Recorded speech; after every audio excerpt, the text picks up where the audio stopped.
Good evening, everyone. Welcome to our 180th broadcast here in the Issues Room. We'd like to welcome you, our viewers, wherever you are tonight, in the morning, in the afternoon, based on the location.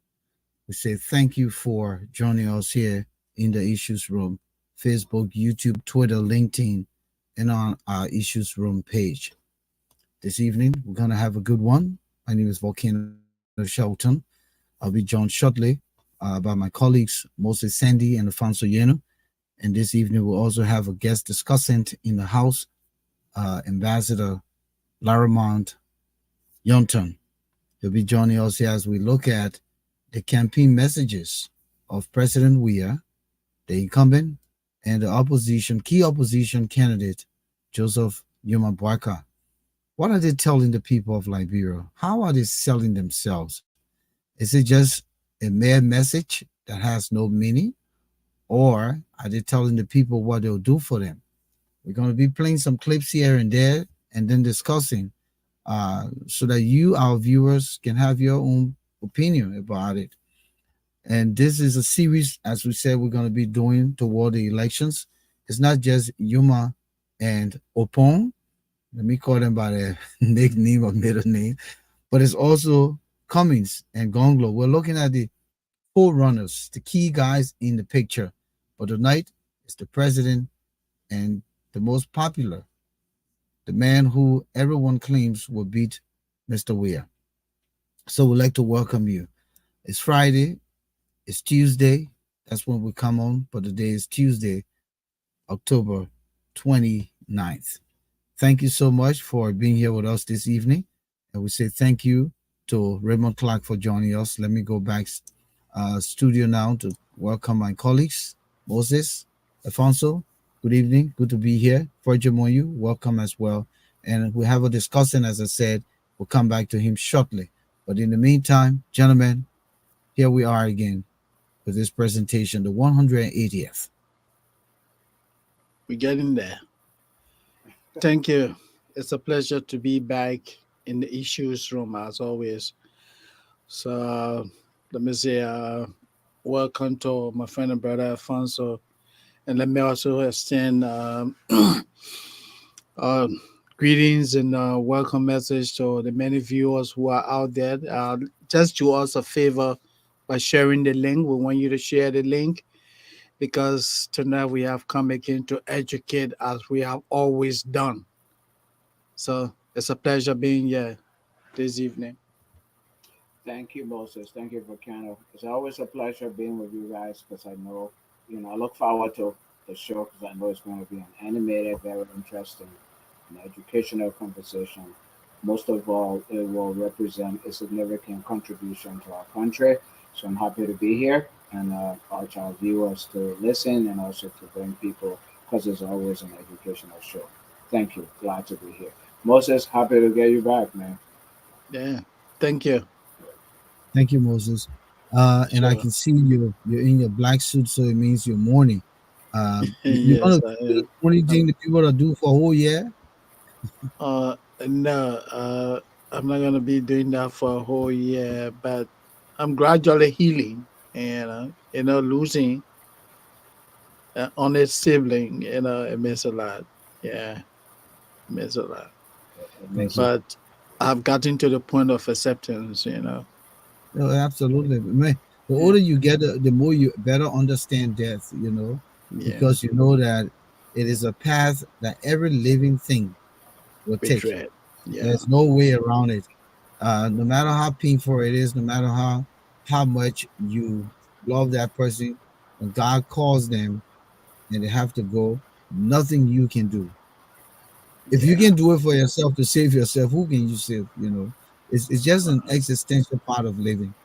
Hmm. Um, and again, as I said, the older you get, the more you better understand it, and you give the glory to God. You know. Thank you. Thank you. Thank you.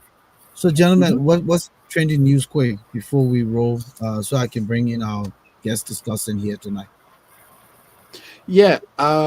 Two things. If you guys will allow me, two things I really want us to take a closer look at before we get into our discussion. The second piece has really to do with one of the two candidates we're discussing tonight. The CCTV footage that is out there that was put out there by Freedom FM and a journalist. I'm told Abraham Weah, with the support of some individuals from the airport authority, was able to get a footage out there that shows the standard bearer, the former vice president, traveling to Ghana. Uh, what was reported or what is being put out there is a complete violation of the former vice president's privacy. And it is also a violation. It puts the airport authority in a bigger problem.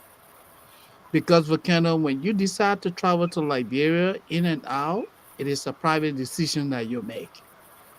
And there are laws that, forbids anyone, unless in the case of a crime. If a crime occurs, then that's a different situation. But if someone travels, it's private. So for someone to show a photo, a CCTV footage of you without your legal authority, your consent, it's a violation of the law. Even in the great United States, they don't do that. So let me quickly play devil's advocate. What if it's a public figure? Yeah, What that's what what? that's what that's just what I was about to come to. The Okay. former vice president is a public figure. Okay. The former vice president is a public figure. His travel is open. Okay. Anyone has the right to know about where he's going and where he's coming. But the condition under which, if you look at the photo, it's not like it was in an open area where he was being welcomed. But he was traveling as a private. He was traveling, and without his permission, the airport authority released the photo to a media outlet for a propaganda purpose. So first we have to know the intent. Why do they have to do this? They have to do this to prove to all Liberians and the people all over the world that Ome Boakai is, is sad to say that the Ome is literally dying. That's the purpose of that footage out there. It's easy, footage. And that is what, if they have to go to court, that is what the UP, will be pushing. That yes, he's a public figure. You have the right to know. But what's the motive? What's the motive? Oh, let's Yes. hear from Alfonso. Yeah, and Mhm, let me speak to that. mhm. So CCTV cameras. I mean, it's not if let's say the airport authorities have allowed journalists in the airport area to see people or whatever. That's different. CCTV camera footage. To me, my understanding is that it's a security footage. It's there to for security to have surveillance in the area, see who's going, what people have, etc. When security forces of security begin to take CCTV camera footage and share it with journalists and media institutions, that raises a privacy question. I'll go a little beyond Ambassador Boakai's privacy concerns, which are legitimate, but how many other people would they be spying on? What other spy mechanisms do they have in place? We're on this show. When we go to Monrovia tomorrow, how else are they spying on us? Are they following us? Are they even planting people around where you're sleeping now to be spying on you? That's a serious security question that I think the government needs to answer, and that it has basically like, how long have they been doing this after all? How many other people have they done it to? Are they monitoring people to see who's going in and out? So maybe they can come to your house in the night knowing that you're in the country. Who are they monitoring? That's a serious security issue. It might also have financial and economic implications for the country. People might stay away from the airport thinking and believing that the government is spying on them. Business people, other private people who just want to go on vacation, do whatever. So this simply exposes a very serious, potentially very serious issue that this government might have been spying on people all along, especially their opponents.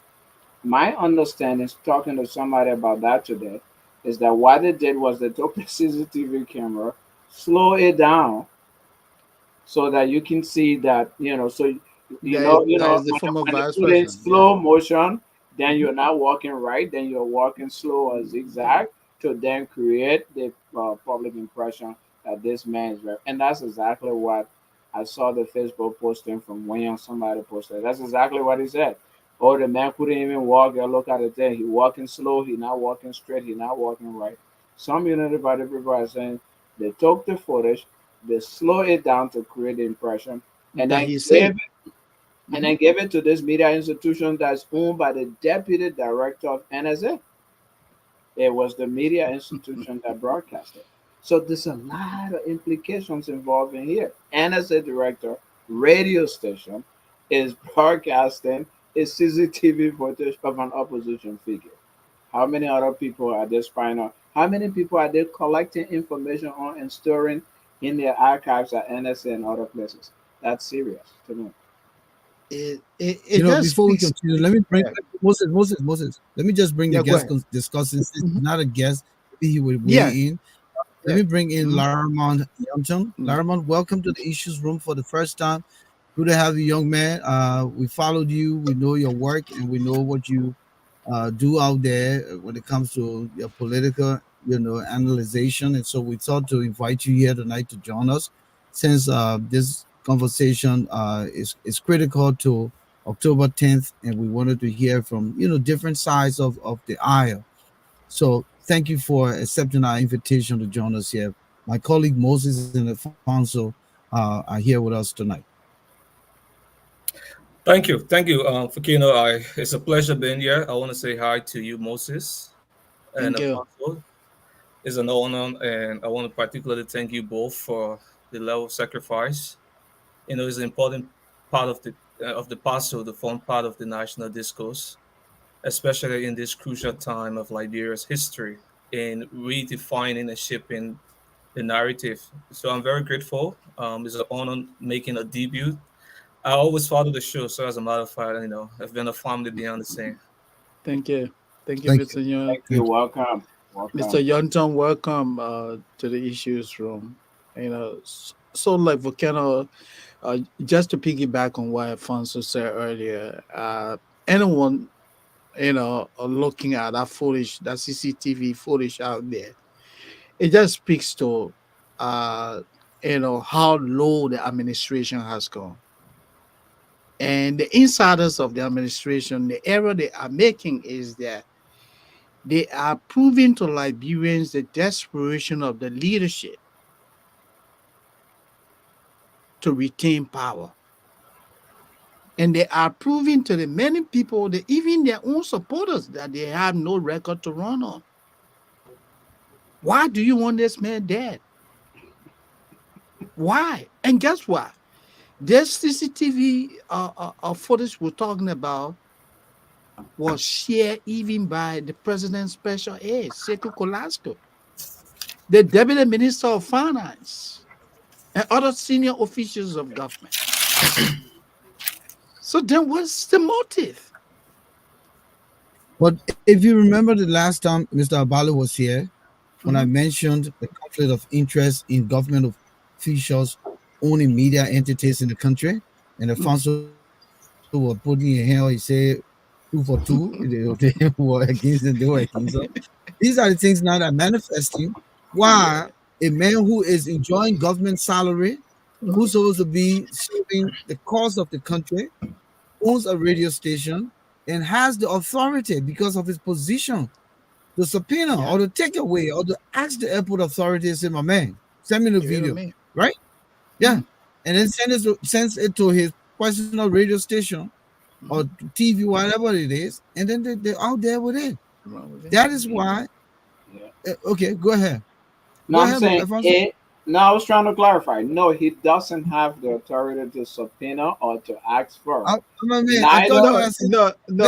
I knew. What Hold on. Volcano is saying, the man Let just me use the power and say, "No, you're sending when I use that." the word So subpoena, yeah, I'm yeah, not talking in the neither, context of yeah, neither is I the gave airport somebody power. authority under any obligation to give it to But him. other than in the cahoot, other than no, you're That not. that is what the Right. corruption is. As a matter of fact, somebody wrote today. I haven't read it. I haven't gone to the law myself, so that's why I'm not quoting it. Yeah, there are laws. Yeah, Somebody it's a wrote today. I violation. think it was Martin Colley who actually quoted a provision in the act establishing the airport authority that specifically says that the release of this kind of information is private and the release of it is a violation of the law. Absolutely. Um, so yes, so so there was they some argument. mhm, go ahead. I saw all the arguments where people were saying that it's cell phone and There you go. but So let's just hear Laraman. What do you make of it, and how much do you know of this CCTV footage here being disseminated that Mr. Boakai is running to Ghana because he's very sick and needs attention? So first, the what they tried to establish was that Mr. Barker is now well. This is happening at this time where we have to look back to the history of the CDC and the modus operandi as far as um, their their political strategy, their campaign strategy relative to engaging Mr. Barker in this election. This did not happen by accident. We know that the head of the National Security Agency owns a radio station. We know that the person who was the conveyor of the message on social media has been a staunch critic of Mr. Barker. But we also know that this kind of attitude and behavior, traces back to 2, 3, 4 years ago. How many times haven't we seen Siku Kalasco and some high level members of the CDC posting about Waka Health? At some point in time, they posted that they gave 75,000 to Mr. Waka to come to the US for surgery. At some other point, they relied the entire political campaign strategy on hope, um, buying leak information on Waka Health and leaking it to the public. So this is a calculated attempt, and it's politically wrong. It's it's unethical.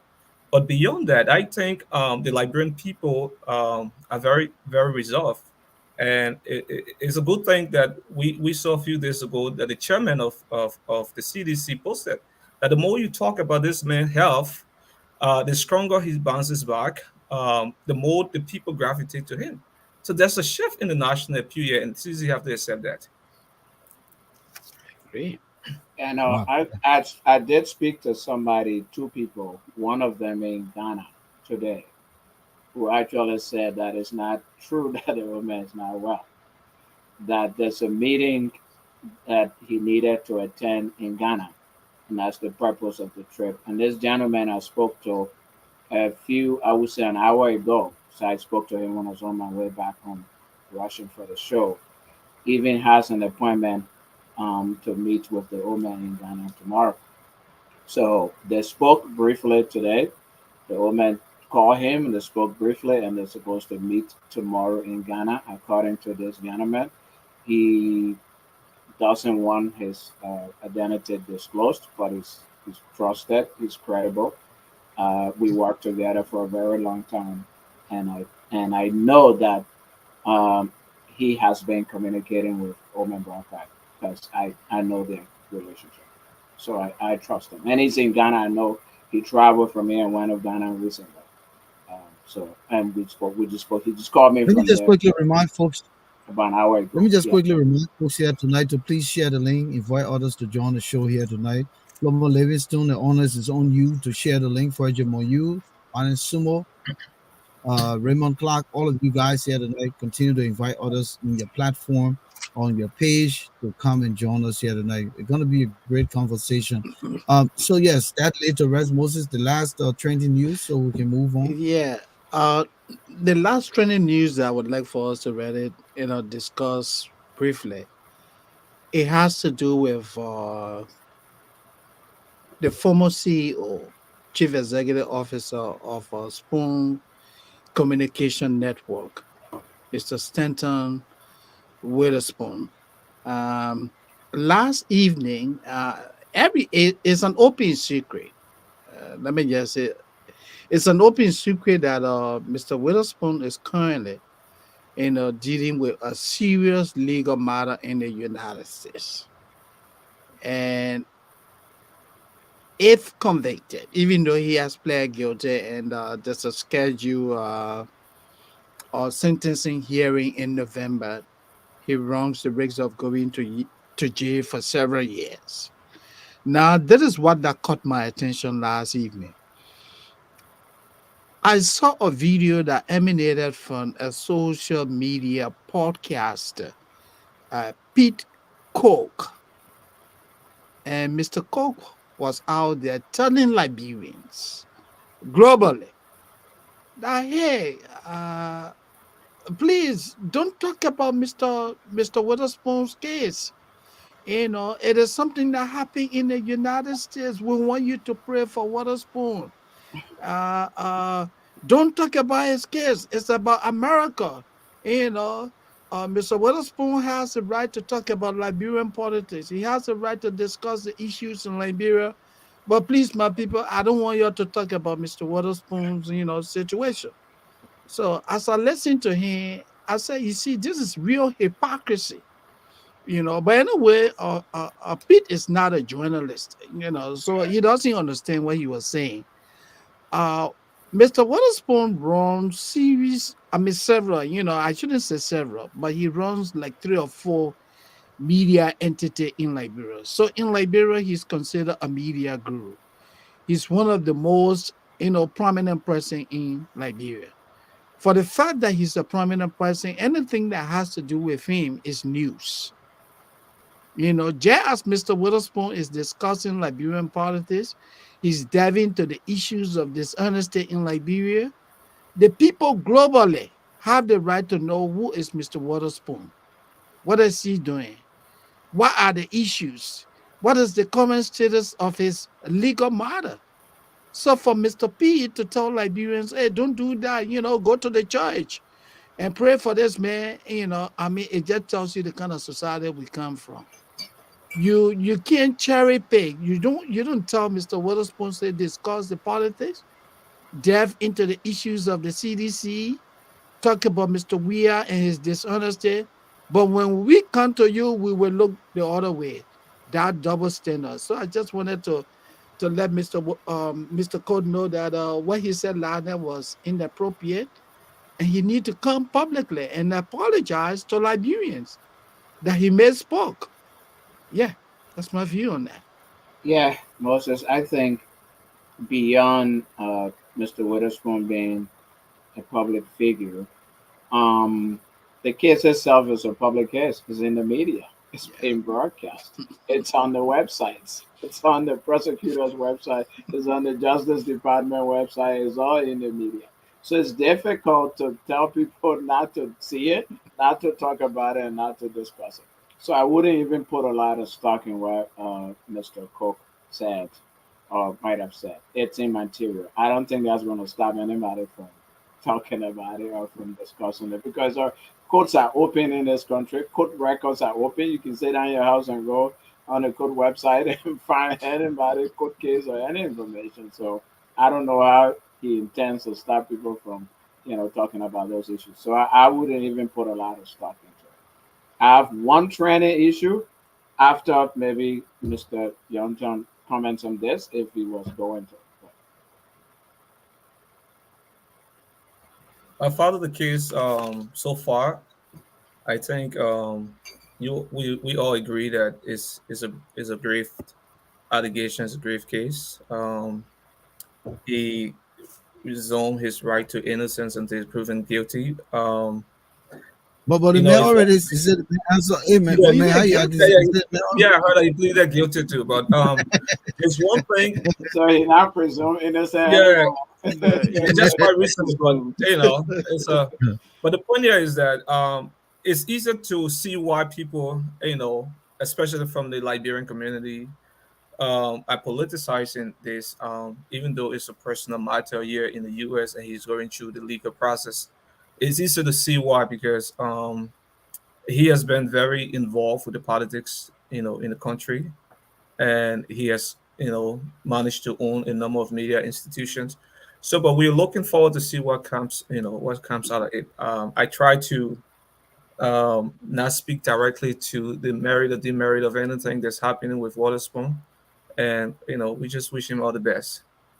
But look, Volcano, quickly, let me just say this. Mr. Johnson, let me disagree with you on this a little bit.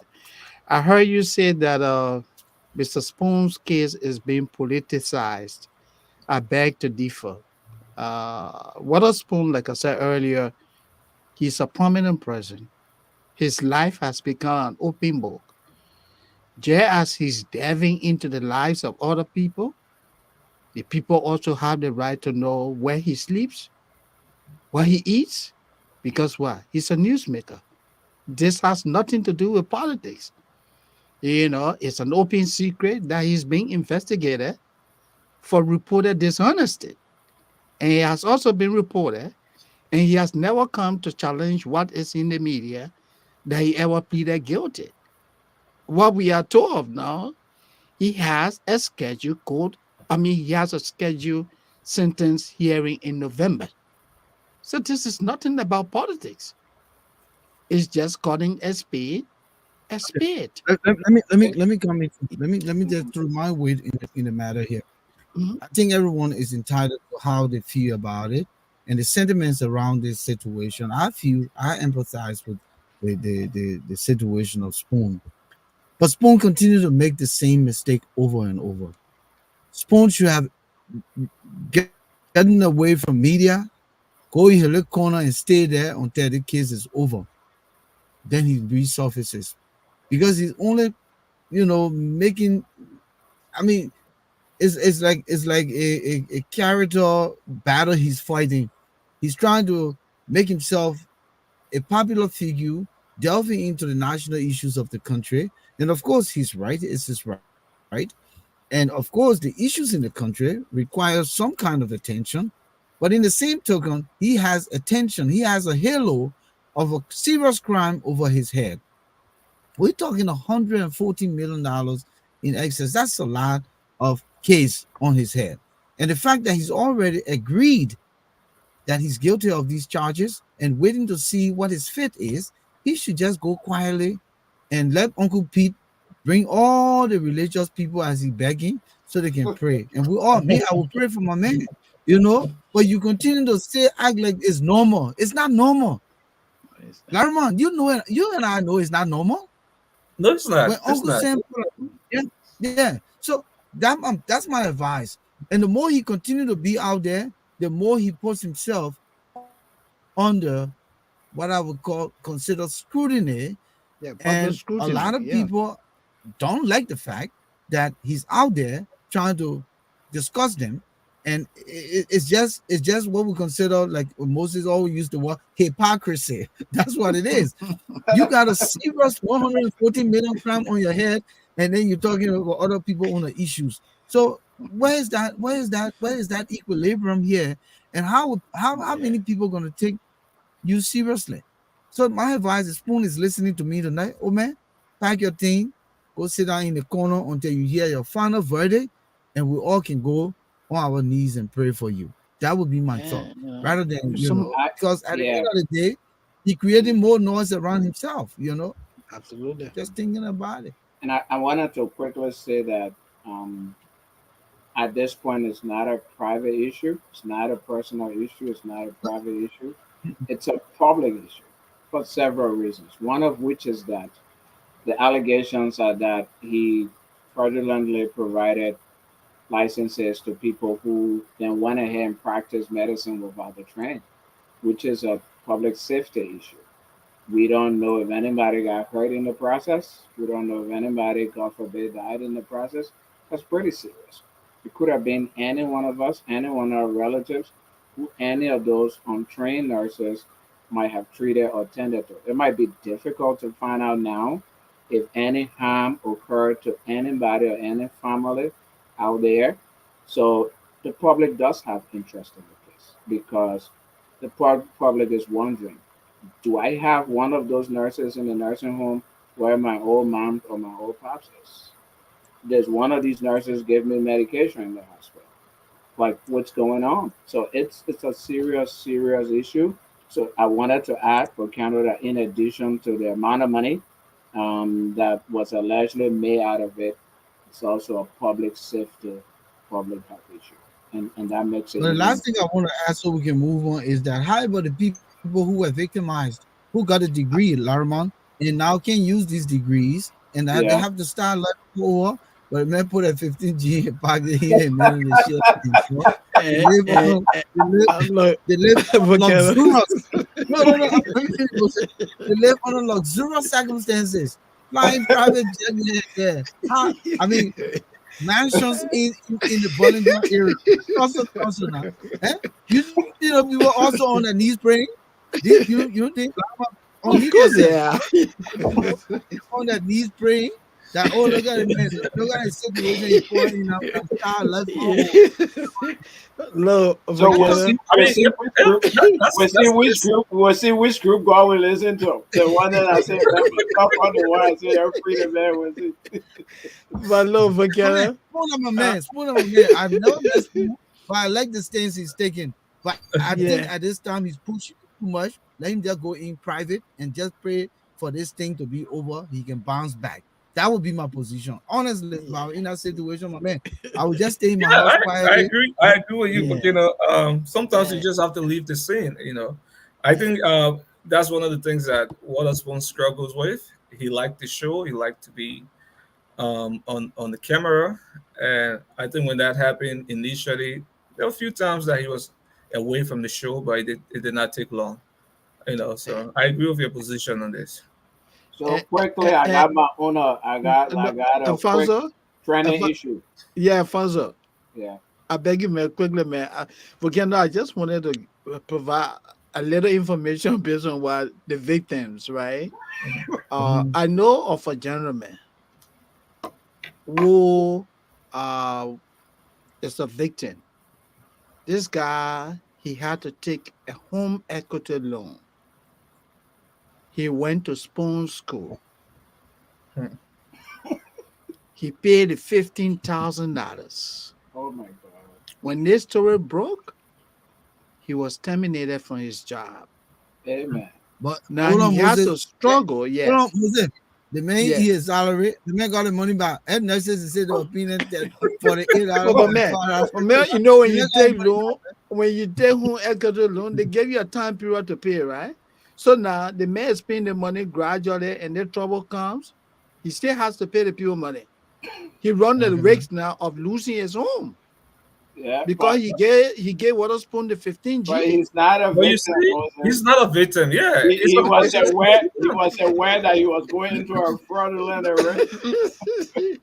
Look, he was manipulated. Well, but he Yeah. took the Let bait. you Alfonso Yeah. last clip so we can The move on. trending Go ahead. issue is that I got something today which says that President Weah is on his way to the UN General Assembly, and I got a list of people he might be coming with. His delegation is about at least 64 to There you go. 66. What kind of trouble Liberia see And, yesterday? What kind yeah, of president just travel with the whole country? yeah, Go ahead. 66 to 64 people on his delegation.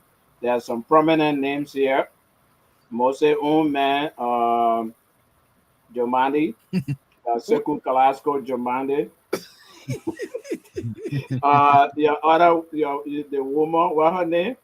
Oh, The Fina, rescue woman, Fina Fina Bondo, Bondo. Yeah. Len Eugene Nangbe, Lejahu Rennie, Edwin Snow, etc., on the 64-person delegation that's coming with the president. Imagine the amount of money they're putting into this thing. Yeah, They're taking away from uh, the Liberian people. Why people don't have food and nothing. Schools are breaking down.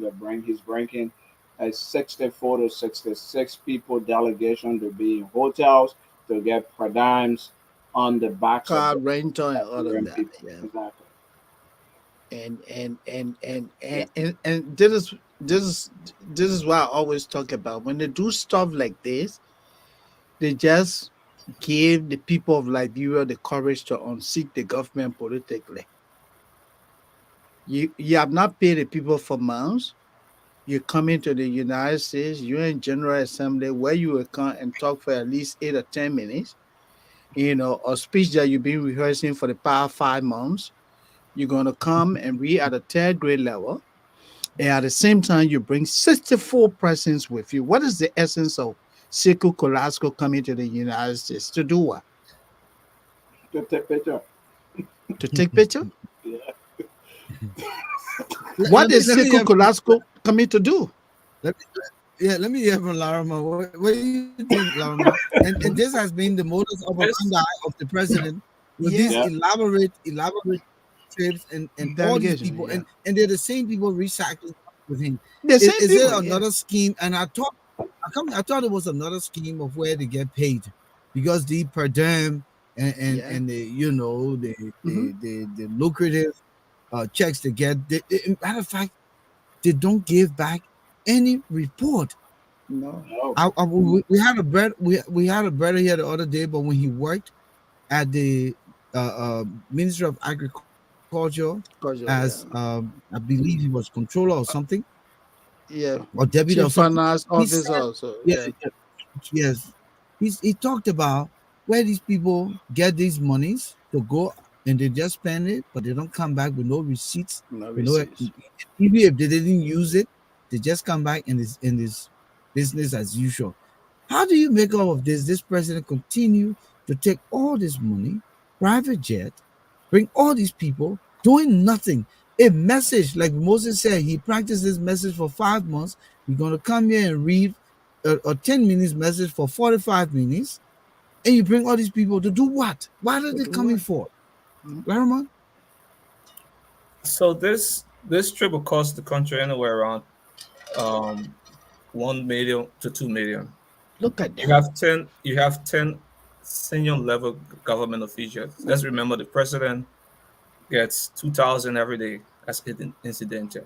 Hmm. Minus all the other um, expenses that he has to come with.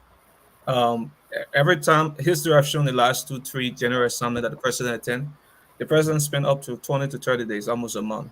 So he goes to the general assembly, leaves from the general assembly, go and play with his dog in Florida, and spend some time, passing around the U.S. with No, nothing no, serious. no, that dog Rocky is in New York. Yeah, in New York, right? He didn't Yeah. make it to So Florida that way, New York No, house. yeah. so he No, moves New York, around, Queens. Yeah. he moves around finding something to do. And so obviously he's going to come days before the General Assembly first and then stay, a week or two after the General Assembly. This is exactly what we have been talking about. And this has been the modus of the government. It's not the first time. We've seen, excess of people coming on the president trip. Some of them will not even make it to New York. A lot of them will come in Philadelphia and be hanging around from Yeah. one small corner to the next. We have to get rid of this kind of attitude. It amounts to waste, fraud, and abuse.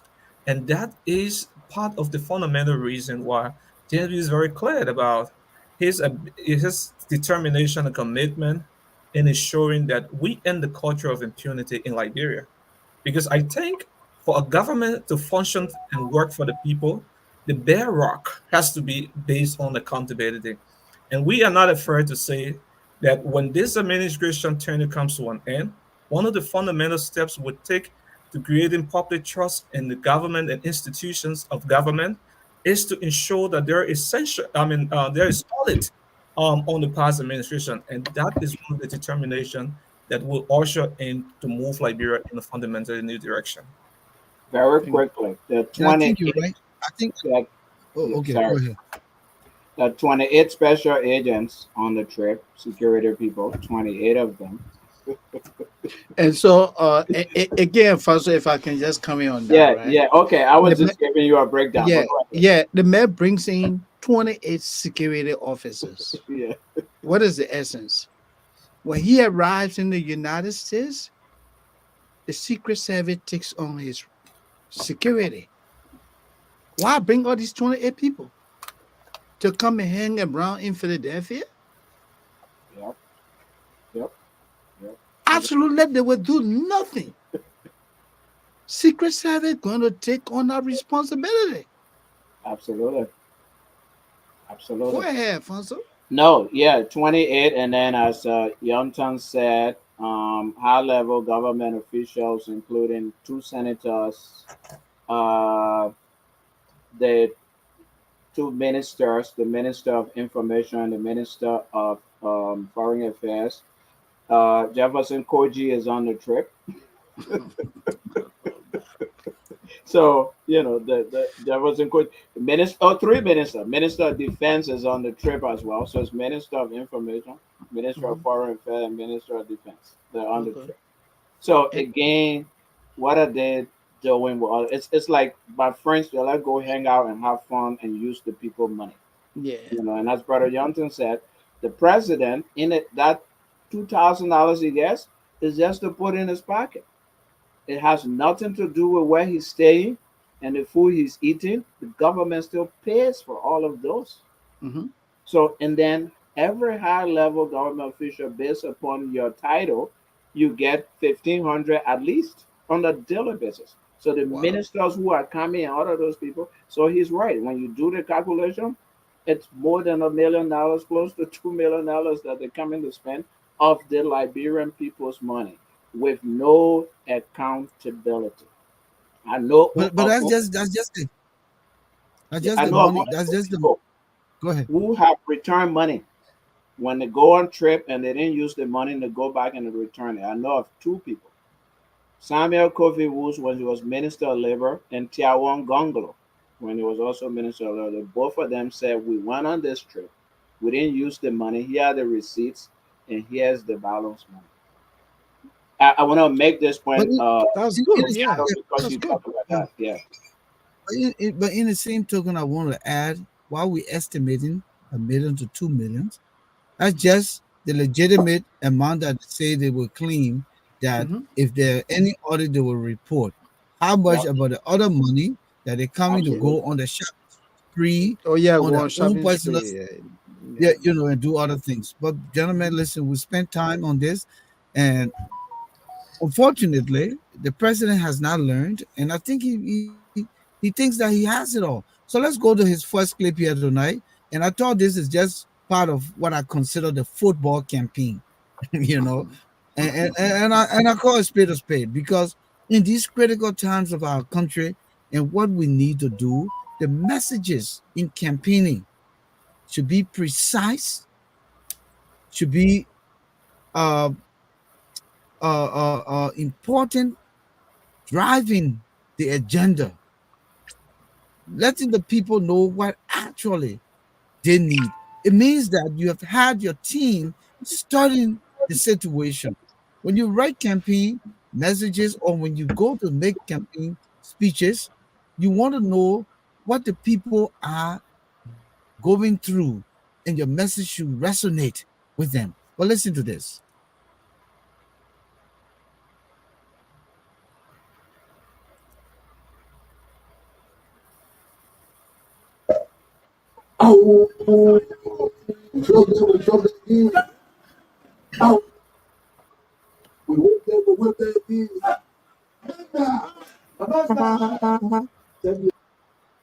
So, did you hear him? Did you guys A hear him? little bit. You He was hustle. breaking.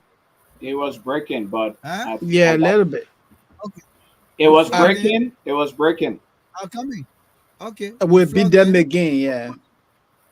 Oh I'll really? say He we beat say, them and we'll and beat we'll them beat again. them again. Okay, so let me grab another one.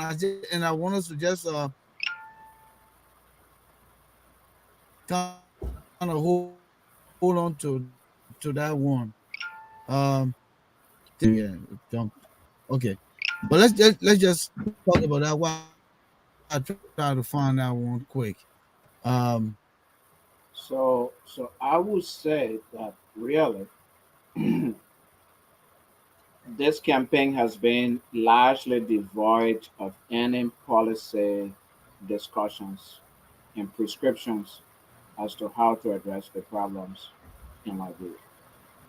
On a very large scale, um, the CDC has been talking about the health of Joseph Boakai, how he could die and how he might not, you know, survive or whatever the case may be, instead of talking about A, their accomplishments, and B, what they will do if they were given a second term.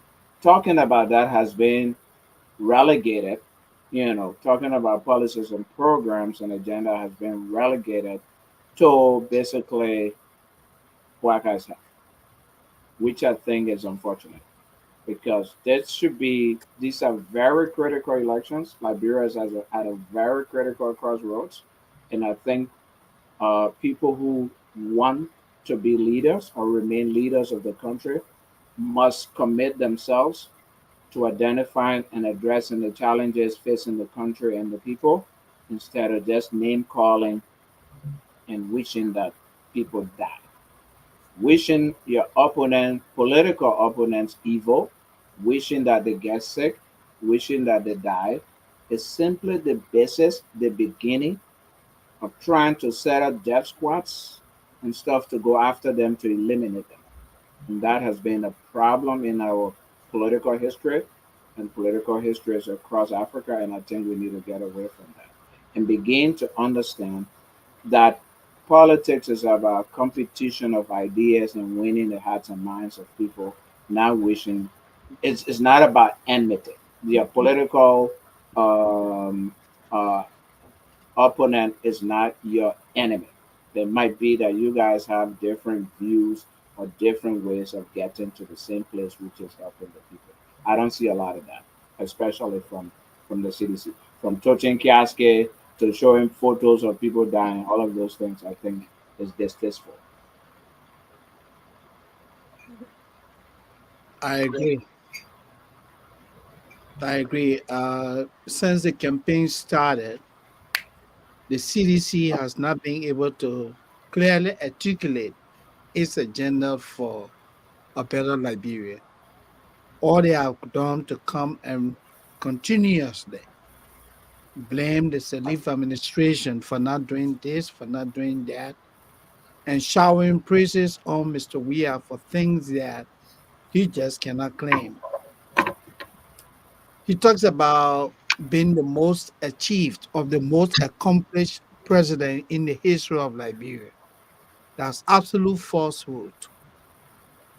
Mr. Weah is not the most accomplished. The CDC is not the most accomplished. How does he talk about being the most accomplished when hospitals are in shambles? You go to the hospitals,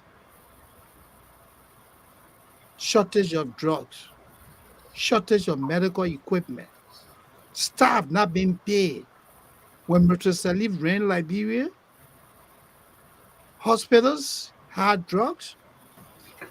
On an annual basis, the government provided $250,000 to hospitals in rural Liberia. When they took over, what did they do? They reduced it to $100,000.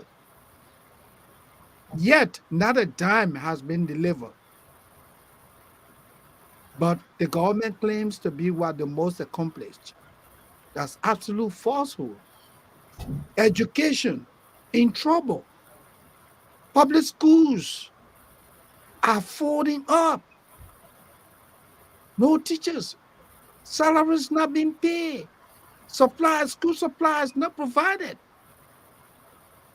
Then how do you talk about being the most accomplished government? Prior to your Moses, let me ascendancy, see if I can yes.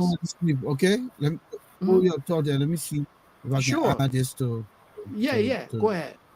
the screen right now. So it's a Okay, that Mr. Boakai, yeah. combination of those guys. Instead of that super minister and normal minister, we will have on that salary. We sat down for years. They say we should leave the country with young people. That's true. But we're not talking about young people who need better country for other young people. Huh? We took a young man You are a young man. You worship him. I think, yes, do you have hope in this country? Are you living in good quality? Are your parents living in a way that you can support them? Are you satisfied with that? Then you can see that everybody that work with the government, they are happy. But during that time, they downsize. That's why we want to change. We want to change happy. If I know that our young people are decent, they are in good school, the classrooms are clean, and they feel proud of themselves, it makes me feel happy. It's not about how many houses are built. From 10 to 7, from the 9 to 7. We've been working very hard for this government to succeed. And where we are succeeding. So we go. I would die and leave the houses. What about the other people? It's the life of the people. And I'm telling you, Liberians, this is a very serious moment in this country. This is a time in which we want to take this country from where it was for all the years and make it look like a country that you can have hope in. The minister will take certain amount, and then the deputy minister and the assistant will take the same amount. Still maybe different from someone what they are being told.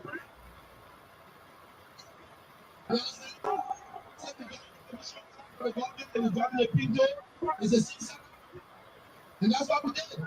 So the children's future guaranteed. The United Nations left 2,000 health workers on the street. We told them born about salary. Children's future guaranteed. How you not be part of that? So we brought our economy. Are your parents living in a way that you can support them? Are you satisfied with that? I'm not going to tell you otherwise. What I've done is what I'm telling you. You can look around. Liberia is not better. Are your parents living in a way that you can support them? Even what we live, living real. For 12 years. And I was setting up in Weah. Weah was looking like a president. Look at Weah today. And when I tell you that Weah is like my children's future guarantee. And they say, how Weah will be like Miami? Yes, Weah is like Miami because you get everywhere paid today. In the night, people can be jogging in the street. When I live in Miami, in Fort Lauderdale, it's the same way everywhere paid and the people jogging. So I compare Weah with Fort Lauderdale in Miami. All right, gentlemen. Sorry, let me get this out of the way. Yeah. There's just something here happening with the internet is kind of buffering, but I hope you guys were able to capture some of the things that both parties are saying. You know, If the people you represent. hold on, come on, shut up. but let's come back to the reality of the two speakers here. There was a clip I was trying to get to, but again, it looks like I will have to buy a new Apple. I have an HP Spectra, and I don't know what's happening. Maybe I need to take it back to Best Buy for them to take a look, because my internet speed is with Xfinity. We've gone to 800 gigabyte, but this very computer is my sleek computer. Every time I put it, it starts to do this. The old computer that been about 8 years ago was the one we've been broadcasting. It never presented that problem. So maybe the internet connectivity needs to be reconfigured, and it will hopefully make it better. Otherwise, I just need to. People say go to Apple if you want to do a podcast. No virus and all of that. So the issues will get ready so we can buy Apple product. I'm telling you, because I don't know what's going on. But let's come back to the reality conversation. We have said that there is no comparison with him and any president in the history of Liberia. But here's a man who's led the country for only 5, almost 6 years now. And the damage he has done to the country and its coffers is comparable to his predecessor. And I don't want anybody to tell me about Ellen Johnson Sirleaf because I was listening to something last night and it just boiled my blood. But it's not about her now. So she's not a saint. And she didn't do well to set the premise for good leadership in our country. And that is why she picked a young man who himself is money greed. Everyone who hang around Weah know that there's no amount of money too big for Weah. No amount of money. Anyone who, all the people in the circle know that there's no amount of money.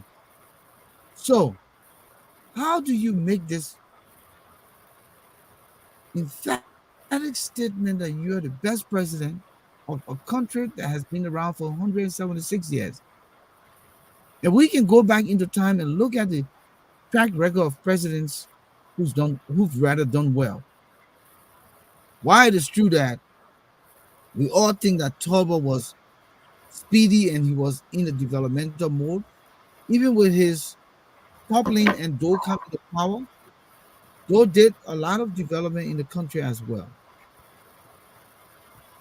Charles Taylor presidency, he forced it, and so he dealt with the circumstances because he didn't come in to bring in the international community and meet with America to see where they could, come eye to eye and have a way forward.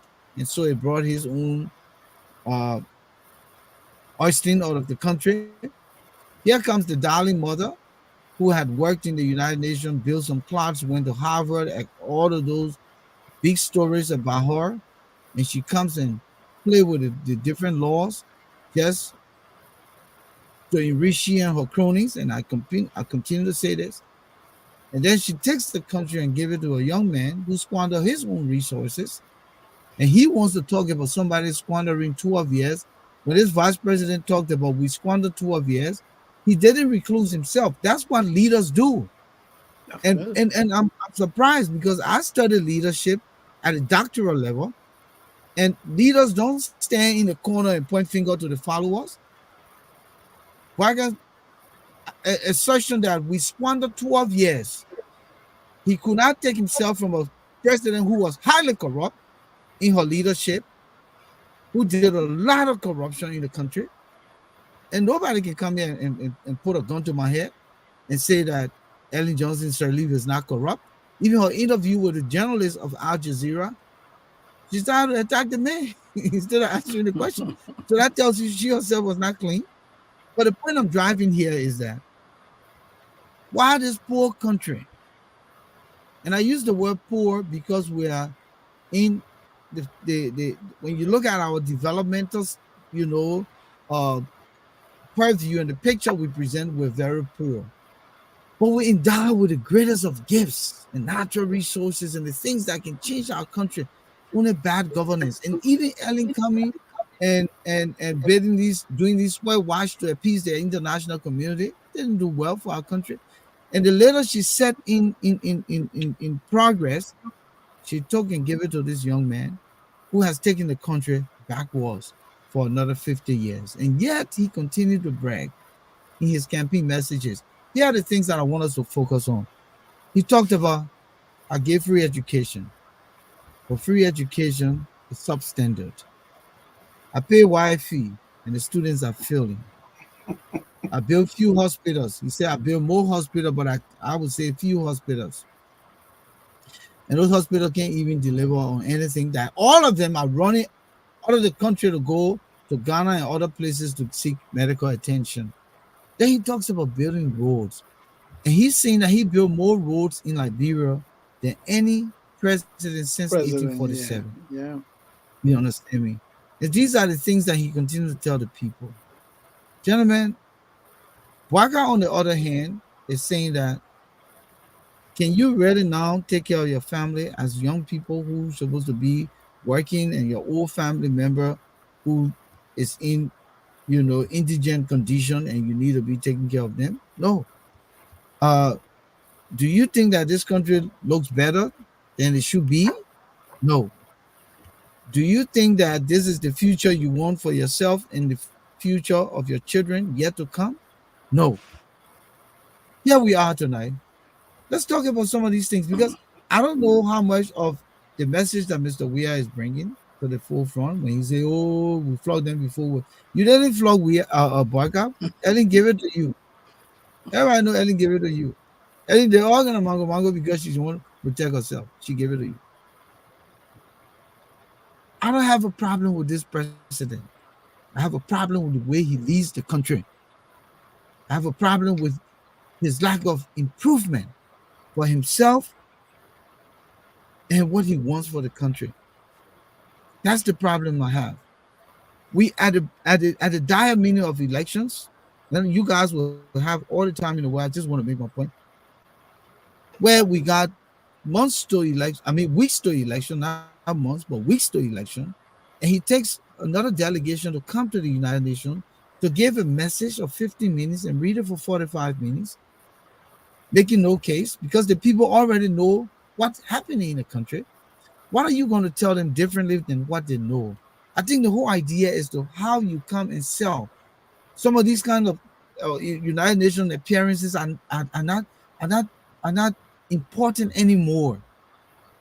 You should be sending your foreign minister or a representative to come and speak on your behalf and just read that message and do some behind the scenes, stay in your office, do long telephone calls, talk to different world leaders, and see what can be done.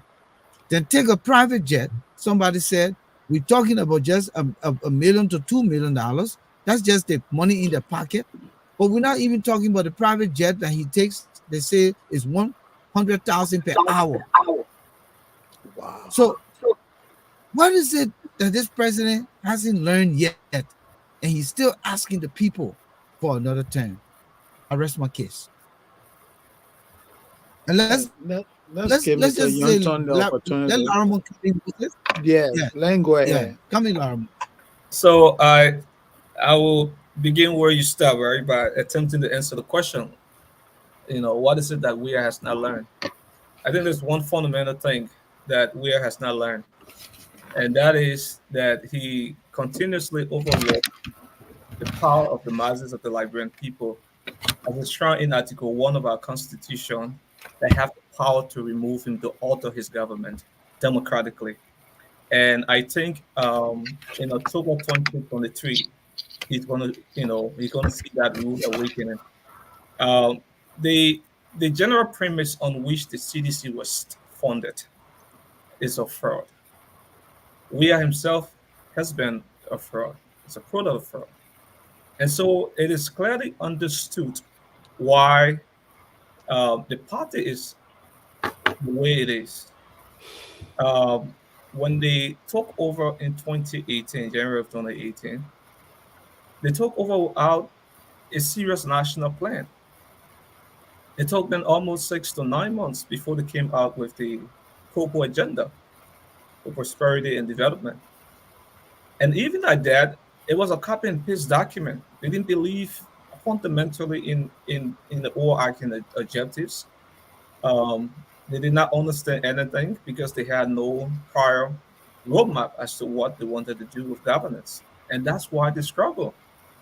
Now, fast forward, when you have a government that is ill prepared and a government whose ideology is just based on enriching itself and amassing wealth, as we saw with Weah and his team of looters, the first 6 to 9 months when they took office, Magay was able to take 250,000 loan immediately when he was appointed as Minister of State. The president, in less than 3 months, could break down his 9th Street resident. And, he could pave the road to his Jamaica resort. He started the project for the 8th condominium. So you could see that the struggle for 12 years that they had was just based on personal self-aggrandizement and not in the best interest of the Liberian people. And that is why they're struggling in this election. They have nothing concrete to say. Now, let's start with some of the issues that he raised, right? The CDC likes to talk about rules. Every time you talk, they say we pave more roads than all governments combined since 1847. There's a guy who was a deputy minister on Madam Salif by the name of Roland Giddens. He didn't work in the president's office before becoming deputy minister. He worked on special projects, and he did an amazing analysis between the CDC government first term and the Unity Party government. And this is what he said. He said, in total length of road paved, right? Primary roads for CDC 128, community roads 135. So CDC all combined have, and for the Unity Party is 436.7 kilometers of roads that they paved over a period of their first term. So if you just compare and contrast the first term, there's a whopping 239.4 kilometers of roads, primary roads, that were paved by the Unity Party government, far less more than what the CDC have done. What the CDC have done has been mostly engaged in community roads. So they have not, paved more roads. But the fact that this party is a fraud and based on the premise of lies, that is what they feel they're based with. But even ordinary citizens are beginning to know that this is not the revolution, the blue revolution as a claim. It's not the revolution that they struggle for. Let's go to healthcare. There are about 52 hospitals and healthcare facilities across the entire country. In Monserrado alone, we still have problems with our referral hospitals. You go to JFK today, there are hundreds of our citizens that are on there waiting for oxygen that may likely not ever reach to them. They are struggling. Hospitals cannot even afford basic fuel for operation all across the country. That is the serious problem. You build hospital in Babulu County, where there is already an existing government hospital. You build an American hospital and spend millions of dollars.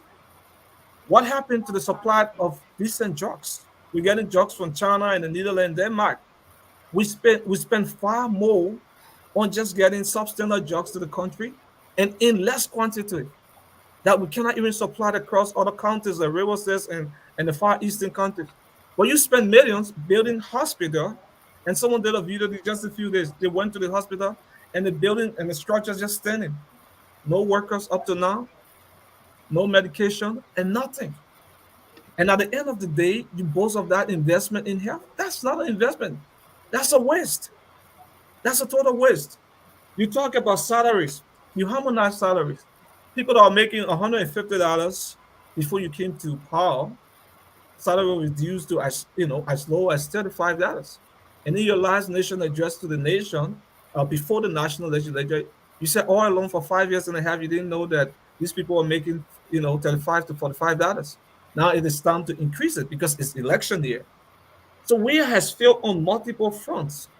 The backdrop is that part of the reason why we have this massive, volcanic national appeal towards Boakai is that the people have fundamentally realized that the mistakes of 2017 will not be repeated. They realize that Weah is a scheme, is a fraud, and he must be booted out. And this is why Joseph Boakai campaign has always been premised on the foundation of substantive issues. We talk about the RS plan, and within the RS plan, there are 6 different pillars to which we think that we cannot just rescue the economy, rescue our people, rescue the country, but we can move Liberia to a fundamentally new direction and set the foundation for the real future generation, the future generation of young people who are prepared to take over. That's why Boakai referred to them as young rose.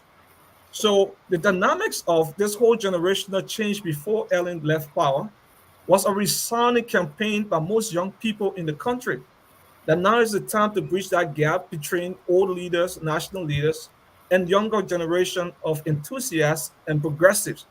And so it was necessary to have that transition.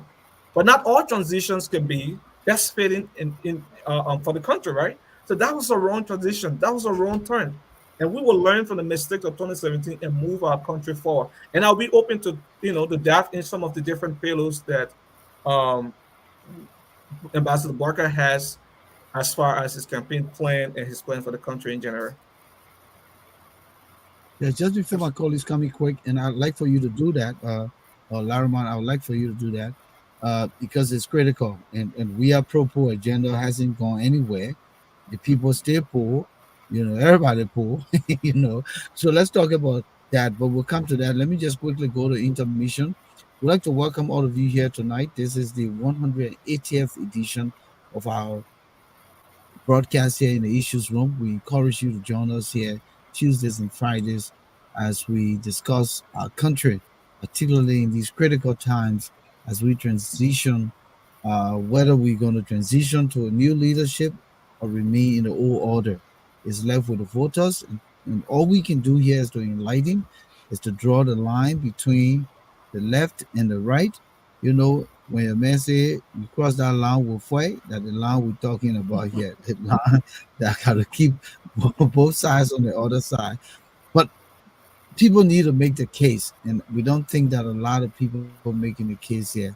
Now, the two presidential candidate, whether the incumbent president and the presidential candidate Joe Boakai, are the ones supposed to be talking, but how about the people behind the scene? So at some point we'll come to that. The other thing I want to quickly mention here, we don't want you guys to think that this is about Joe Boakai and Alexander. Come on, George Weah. We will also have a conversation around Alexander Cummings, his messages, and that of Tiawan Gonglo. And I think those two guys have very good campaign messages that they're putting forth. But let's weigh the pros and cons to see if any of them will be the second or the first runner-up for George Weah. We already know the man's the incumbent. So there's no way around it. He has to be in the conversation.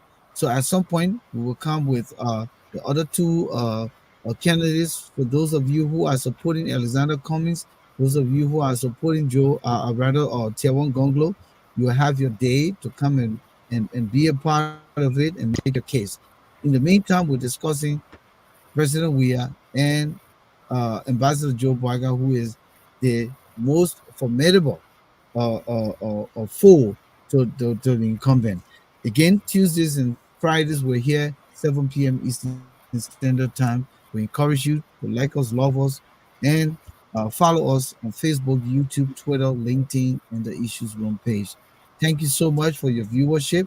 We say thank you to all of you who are here tonight. Continue to share the link. The numbers are increasing, and we're encouraged by that, and that is why we hold these conversations going toward our elections. We're confident that what we're doing here is to enlighten, is to create the awareness in those people who are sitting and fence sitting and don't know what directions to go because they're confused. Our electors are confused with everything happening. We see some people in the ring, we see some people in the mud, we see some people, you know, all over the place. But that's why we come here. So, gentlemen, Larimer has said what he had to say regarding the facts here, and we'll come back to the campaign platform. Joe Biden has arrest, and George Weah, I don't know his campaign because he ran on pro-poor agenda. Now I don't know that the same pro-poor agenda in extension. But let's hear from Alfonso, then we'll come to you, Moses. Sure. Okay. So, as I was listening to, well, as I've been watching the campaigns, and also as I've been listening to those footages that you played, two things came to mind. One, the Boakai campaign is trying to make this election a referendum on George Weah and the CDC's performance. And I think, having studied politics a little bit, having worked on and followed some campaigns, I think that's a very brilliant move. Um, you make it a referendum on the other person. So the conversation is about the other person and their performance as opposed to, just general conversations. So I think they're doing a very good job of that when Ambassador Boakai says, is your life better off than it was 6 years ago? Do you have a job today? Are you able to take care of your parents? Are you able to pay your children tuition? Do you have food? Are you able to go to the hospital and get medication there? He's making this a referendum on George Weah's performance. How well they're doing it, how much more they will do it, that's left to them. But the concept of making the election a referendum on the other party is is a brilliant strategy in campaigning. On the other hand, I think what Mr. Weah and the CDC are doing is trying to take advantage of the ignorance of a majority of the voters. The young people, our war started 1990. Between 1990 and now, the majority of the voters are the young people who really didn't see much of what happened before the war. Volcano, you talk about Tauber, you talk about Doe, you talk about Topman development by the other leaders. They didn't see those things. They're not even reading about those things. So all they saw during the war, besides the gun shooting and the rebel running around, or they themselves participating in the war, was this one single Liberian who was the star of Liberia around the world, and that person was George Weah. So they didn't see all of those developments. So when Weah tells them, "Hey, I'm doing better. I did more than all of those people," there's no reference point to go to. So so again, they're trying to take advantage of the lack of knowledge of the voters to make their case. For example, when the finance minister says the Liberia is selling electricity to the Ivory Coast, there's no way of knowing. Those people don't know except that they're saying in darkness. Or when you say it took 17 million people out of poverty, even though Liberia have 5 million people.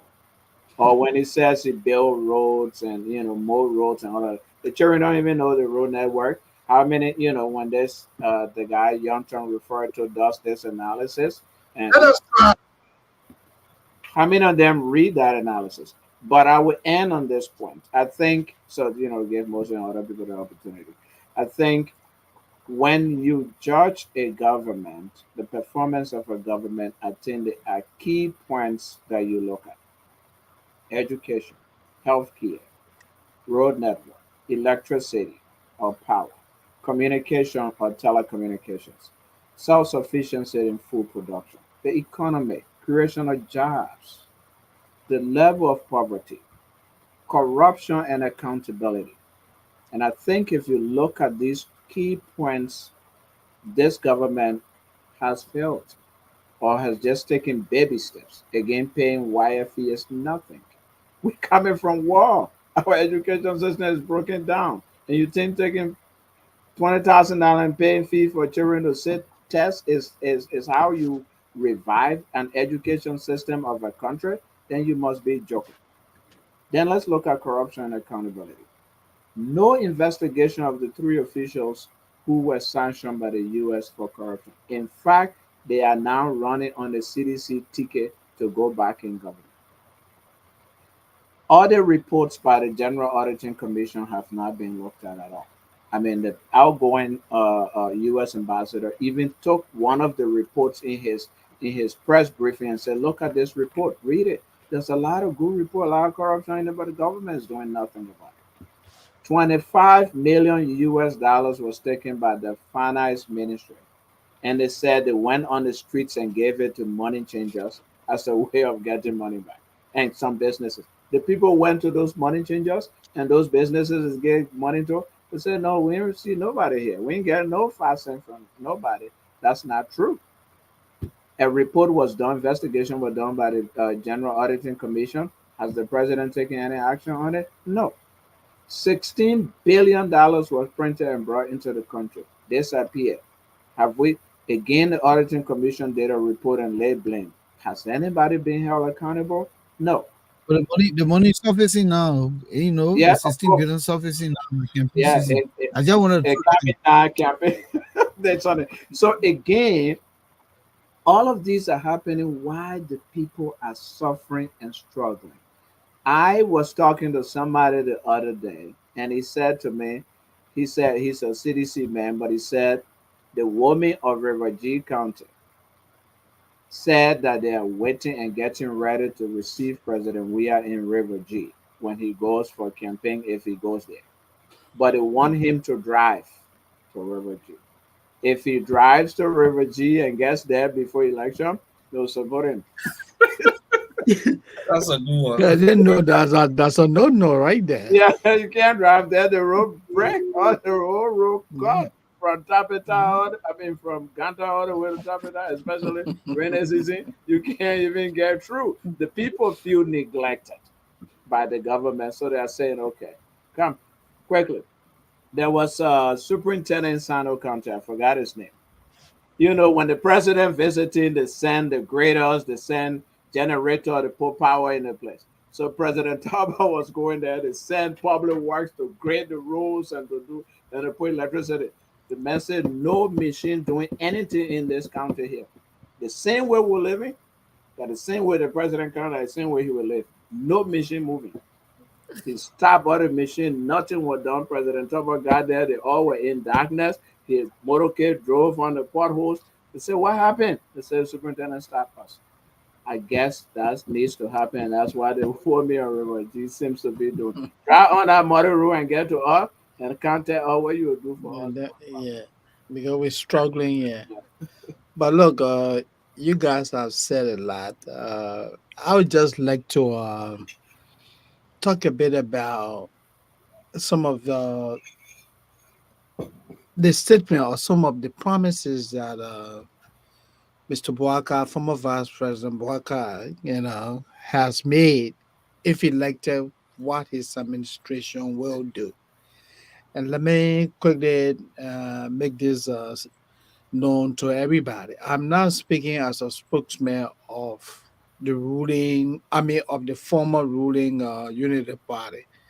I'm neither a member of the UP nor a member of Mr. Barker's campaign thing. I'm just speaking as a journalist, as someone who, on a consistent basis, follow Liberian politics.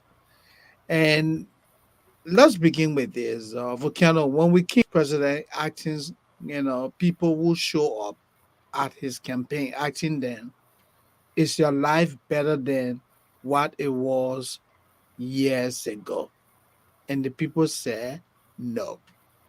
His promise is that his administration is going to come and create jobs. That's something that Liberians look forward to because a greater percentage of young people into this Liberia. Let me throw a quick jab at you. You mean like Yeah. Temple Amos 300,000 jobs a month? Well, Definitely, yeah. definitely, my minister for The UP State Barrel says he's going to create jobs. Okay, and I think that's what most people look forward to. Since 6 years ago, when Mr. Weah and his administration came to the leadership of Liberia, they have failed miserably in creating jobs. The unemployment rate has escalated. You find college graduates, high school graduates, basically doing nothing. That's why you have seen an escalation in crime rate.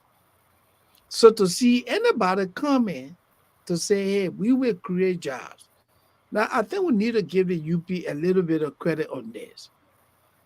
The number of jobs created when the UP led Liberia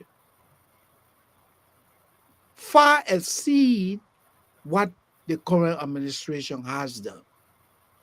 Well, So again, we say, well, yeah, go ahead. let me just add this quick. President Mhm. Weah said here that the UP government downsized and he came back and bloated the the Yeah, what do you call it, public workforce, sector, the workforce. yeah, yeah, he bloated So the he said it workforce. downsized. Yes, Yeah, go ahead. yeah. So in fact, if I could just say something on that, uh, when UP led Liberia, I'm told the workforce, the public sector workforce, was like what 30,000 or so. When Mr. Weah and his people came, they increased that. People in public service. They increased that number to 70,000. Then they started struggling. Then they introduced what they call what Harmonization. harmonization. And even when the harmonization was introduced, what did they do? They brought in seditions, they gave them jobs, they took Moses Sandy money. Say Moses Sandy was making hypothetically $500, and they reduced his income to $150.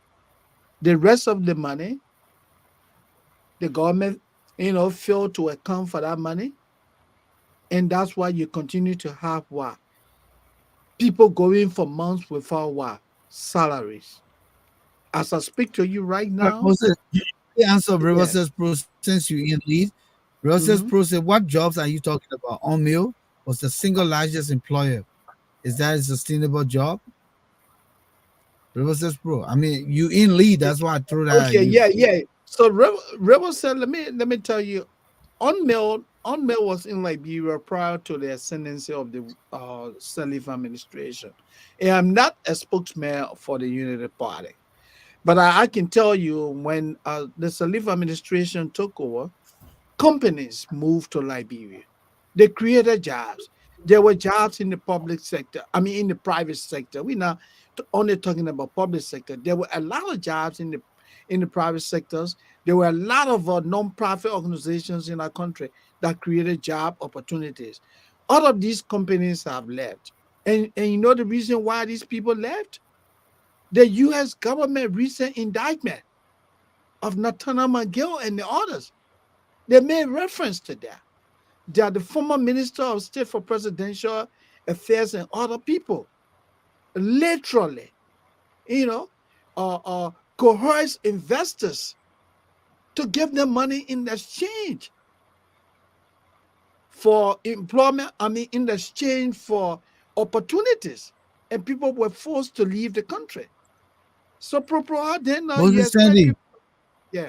Grant John Smith here say how sustainable private sector rather how much sustainable private sector jobs were created by UP in the past. Don't fool us here, Mr. Sandy. You are undercover UPist. Okay, So Gwen. Okay, let me, Gwen. if I may support Okay, Moses, look, I'm gonna Gwen. give, What yeah. I'm speaking to, yeah, it's open secret. Do the comparative analysis. Again, I'm not speaking for UP. I know we have Mr. Yonton who represents the UP here, but I can tell you if you do the comparative analysis, the number of individuals that had the opportunity of obtaining full-time employment in Liberia, that number was far higher than what it is in today's Liberia. In the public sector, you have a what? A bloated workforce. 80, 90% of those people are people who lack the basic skills. But what's the yardstick that they use for the recruitment in government? Sedition. The only yardstick. Oh, yeah, he's a partisan. Are you telling me that a Jefferson Koji is comparable to a better high school graduate in Liberia? Jefferson Koji is city mayor. The man who does How the did he University get of the job? Liberia now. Yeah. How did he Be get the careful that job of becoming a the yeah, man does LU. Stop it, stop it, stop it, stop it. The yeah. man does How LU. did he get the job of a city mayor? He's a sedition. Sekou Kolaska, the presidential aide. How did he get to that level? He's a sedition. Mhm, mhm, It's mhm. not merit. So, if I may add, Yeah. so to Mhm. support Moses' point, first of all, two things happen. To be honest, again, I'm not defending Ellen Salivia. I think she did some bad things, including not fighting corruption. But to be honest, and to be fair, when Ellen Sirleaf took over the Unity Party Because under she was Ellen King Sirleaf, Kong number one. yeah, the She economy was of King What Kong about number one. Let me Liberia, make that clear. yeah, the economy of Liberia was nowhere, nowhere, absolutely nowhere. Go back and look at the numbers. There were no jobs. The government was not raising any significant revenue. Um, However, under the administration of the Unity Party, and somebody, I don't know if it was Gwen Johnson or somebody asked, or even Rivers Pro, what were those jobs and whether or not they were sustainable? Absolutely. They were. Look at Semin Darby. There was a Semin Darby palm oil company in Bomi County. Mhm. It employed hundreds of thousands of Liberians. There was Golden Beryllium in Sino County, oil palm, employed thousands of Liberians. Equatorial palm oil in Bassa employed thousands of Liberians. That's private sector. Respond to this quick. Respond to Yeah, this quick. And I'm doing metal this because I steel. want. Hold on, I'm coming. I'm coming. I I want mean people to metal steel. understand Yeah, this. metal steel. When Yeah. John Okay. Smith, when John Yeah. Smith said so driver jobs and services job came through UP, but the Okay. Well, people were employed. Now, they're that's not Yeah. employed. that's So then, exactly so then, that's the fundamental part about it. In absolutely. in an agriculture based economy, of course, people will get service jobs. People need to make the farms. People need to Mhm. harvest the farms. We don't have factories. So what kind of jobs did you expect them to have? They were not sitting in offices. They were producing. So what kind of jobs do you expect them to have? Of course, they're service jobs, intensive service jobs, because that's what the job required and entailed. It was not office jobs. It were not accounting jobs, even though there were accountants there and stuff like that. Now, these private sector companies left the country. There's a reason why they left the country. After the environment, the security environment, the corruption, the crime had forced them to leave the country. And so those jobs left. How the CDC decide to deal with it?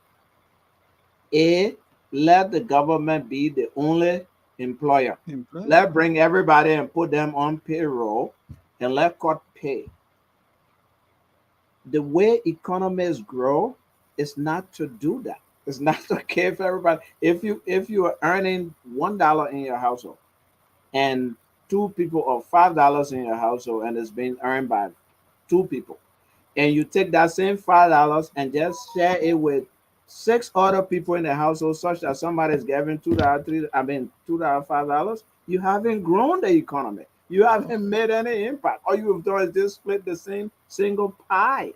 So instead of growing the pie, which is number of jobs and revenue and resources, they kept it the same way and just broke it up into small pieces to create the impression that they're hiring more people. The single highest booster of an economy, it's spending. It's the people spending power. When people do not have spending power, the economy suffers. Look at economists looking at the economy of America or Britain or any country. The first factor they look at is the spending power of the people in the country. The CDC failed in terms of expanding the economic pie in the country. You don't create jobs by just keeping the same foreigner, going after the same Lebanese people, going after people who taking containers. Bring more people in the country, grow the economy. People will But find their own jobs. yeah, and I Alfonso, think, just to I think, piggyback. what's this? Yeah, Yeah, yeah. but just make a quick one so we can bring in Mhm. Larima because he's been dead for a while. Just a Okay. 1 minute Yeah, point quick. yeah. So, so the point I was trying to make, yeah, Alfonso, like the writer indicated, when you create jobs, that help to strengthen the people's spending power, and when that happens, the economy grows. People move back and forth, and that impacts the lives of people all over the country. Since this administration came to power, they have failed to create jobs. That's why the spending power of the people has decreased considerably. And lastly, one thing I want to say that Mr. Boakai has spoken about is that he, upon taking over the leadership of this country, or upon taking over the leadership of Liberia, his first thing that he wants to do is to institute an audit of the current administration and other administration before George Weah. I think that's laudable because the people of Liberia have the right to know what is happening with their taxes. When Mr. Weah and his people came to the leadership of Liberia, what did they do? They took on a looting spree. Mr. Weah himself led the process. He built for himself 17 condominium. He 17 broke again, my man. he What are you talking? yeah, You okay? yeah. I mean, yeah, the For the condominium. kid. Yeah, no, it's 47. Yeah, I'm sorry. He built for himself Yeah, 47 condominiums. And then what did he do? His 9th Street residence. He demolished, the $150,000 home that he had. And today he has a mini mansion there. Findabondo but let me come in quick now because you has guys mansions. saying the same thing. So how I are these want to people? add this in quick. Yeah, I want to add this in quick. Why people are denigrating driving job and the service job like Gwen John Smith? Most of us here, professionals in America, are doing service jobs. If you think about it, but we're taking care of our family. We're taking care of our own. Am I right, young Alarma? You can Sure. weigh. Mhm. But we started off with hourly, $7 job, and we say, oh, it's not sufficient. We got to go to school. We got to learn so we can grow, right? mhm, And this economy provides the opportunity for us to even do 7, 8, 10, 9, 10, $15 jobs. And some of the people who working in $20 job, in $17 jobs, are living in $500,000 home, and they are okay, doing better than you and myself, who living in, who working and getting 40, 50, $60 per hour, right? of course, yeah, It doesn't Yes. matter the job. When your money is paid on time and you know how to budget and you know how to take care of your means and you know how to prioritize, you live a decent life than a man who's squandering his resources that he's getting because he want to live above his means. So at least pay the people. Oh, he's back. Pay the yeah, people. Pay the people that are driving job. Pay the janitor for his job that he's doing and getting paid on time. That's the point I want to make. So it doesn't matter the jobs that were created or are created in an economy.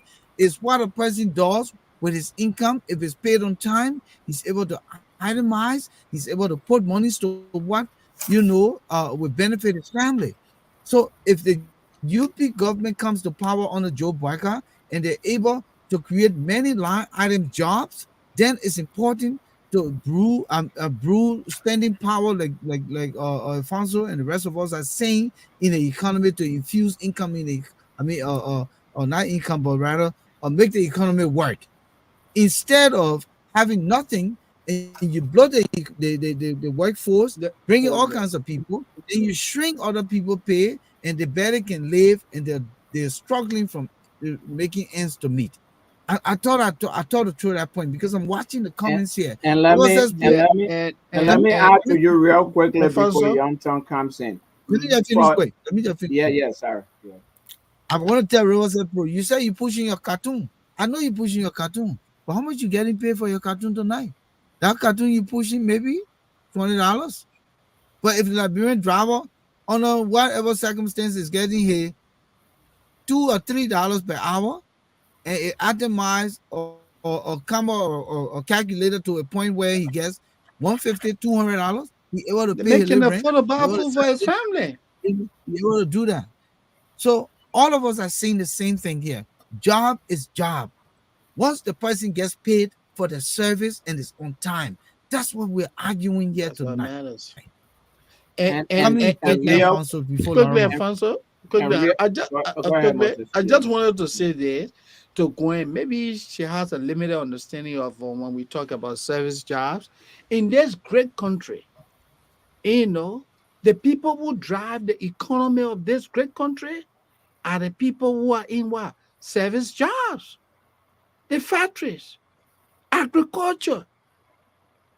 These are the people that drive in the economy, construction.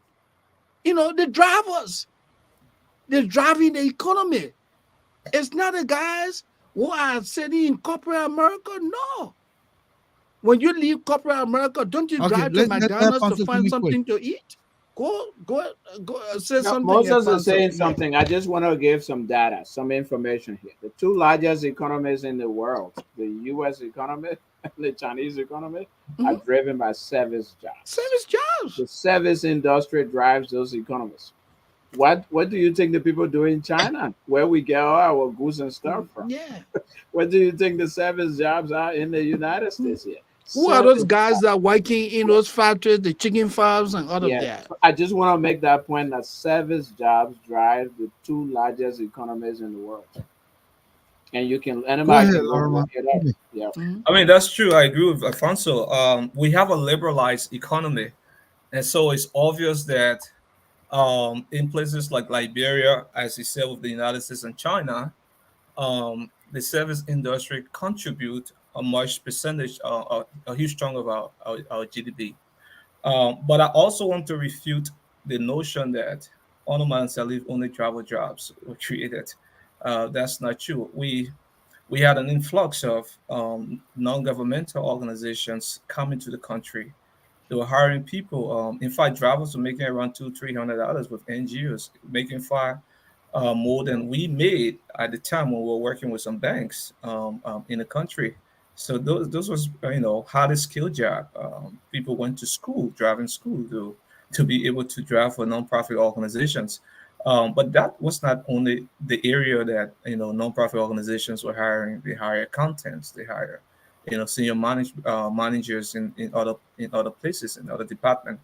When Eden took over, I remember this vividly.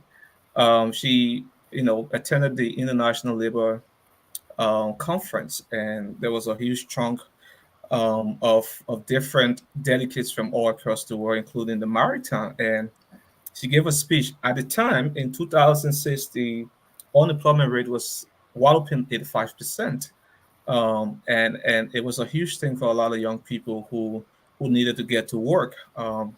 And so she gave that speech. It was the first time in the history of the country that the War Maritime launched a program that was specifically tailored to the labor standards, right? And they used Liberia as a part of situation.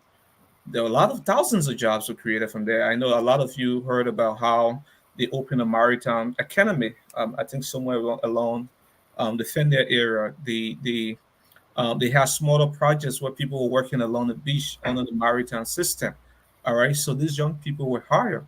The Swedish government also launched or relaunched under the Malantalif government what they call the National Cadet Program. Now, this was a program prior to the war that was active and functional, but because of the war, everything went downsiding, and so they invested a couple of millions into that program.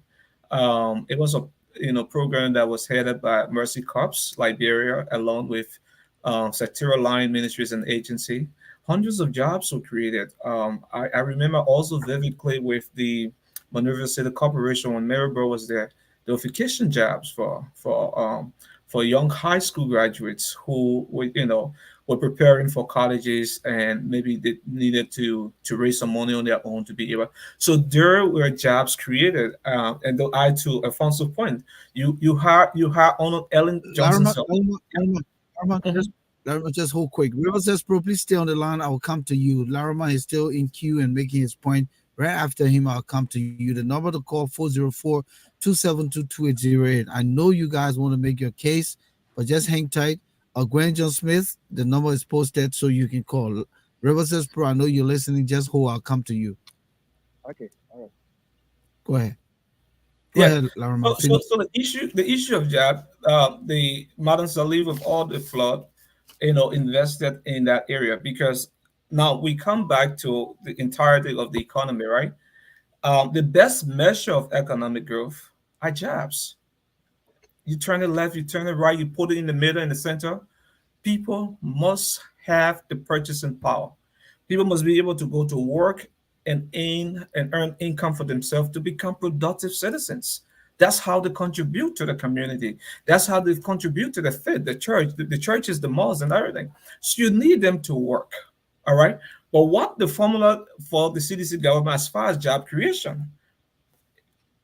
I give a literal example. You have 30 people on payroll, for example, and the 30 people make $300. That means each person make $100. CDC came and put 10 persons on it, thereby reducing the monthly income of the three persons that were originally making $100 to $30. That's all they did with the public sector. By Do me overcrowding a the favor, payroll. Rama. Yeah. Rama, I'm so sorry. Just Mhm. hold here because uh let me just say, River says Pro, if you're there, just stay in queue. Is this Gwen Jones Smith? This is when. Okay, go ahead, Gwen. River says Pro, I'll come to you after Gwen. Go ahead, make your point. Yes, thank you. Thank you for taking me because personally I'm at work and I just left my floor to make this call. I just want to First of all, if clarify. I were your supervisor, I would deal with you. No, I can take a break off the floor. Oh, okay, so that break. First, Okay. yes, I'm allowed to take a break off the floor. I can take even an hour and a half break. I work 12 hours.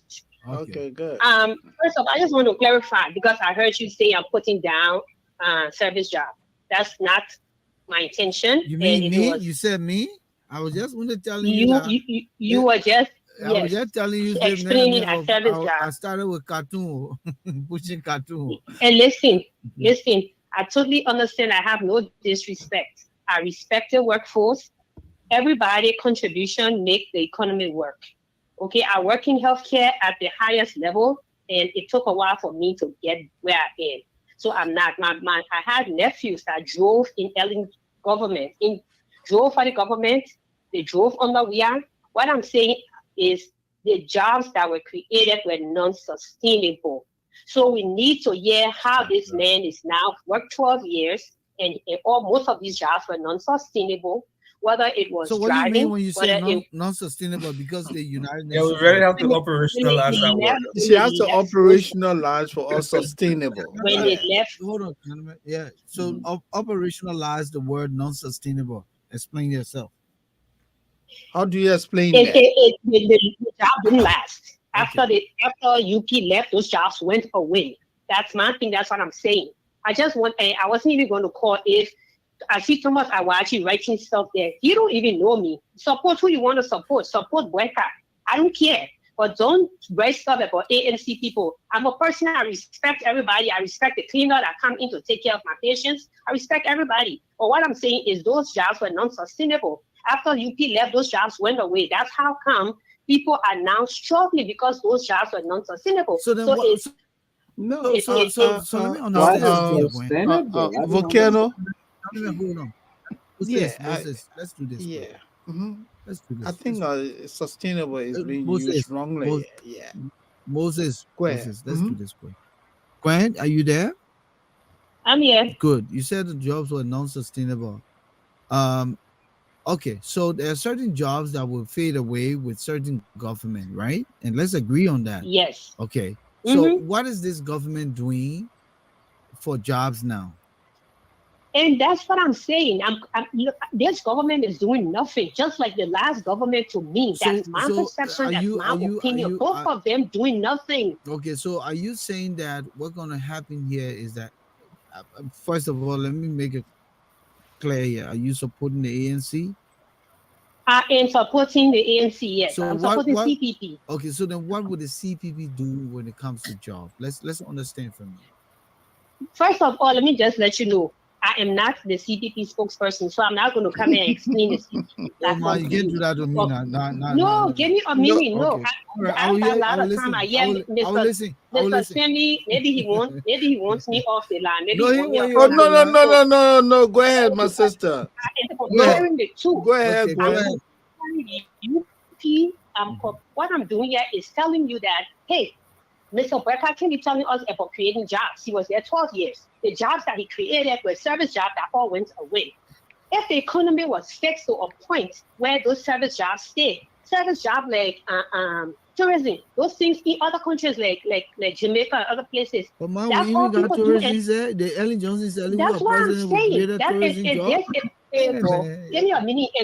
This is my point. This is my point. Because if the country have billions Why you of blaming dollars Boakai now? through, Boakai was vice president. The president take because responsibility, man. look here, and that is my thing with you guys that live abroad. You guys want to talk about change, but you're trying to be this. So how much you think you here with us? And let's talk a little bit. You here with us. How much do you think Kamala Harris doing when it comes to anything? She is the first to enter the room and the last to leave. And if body is doing something that's what leaders do. You see, I've worked in the highest level of management in nursing.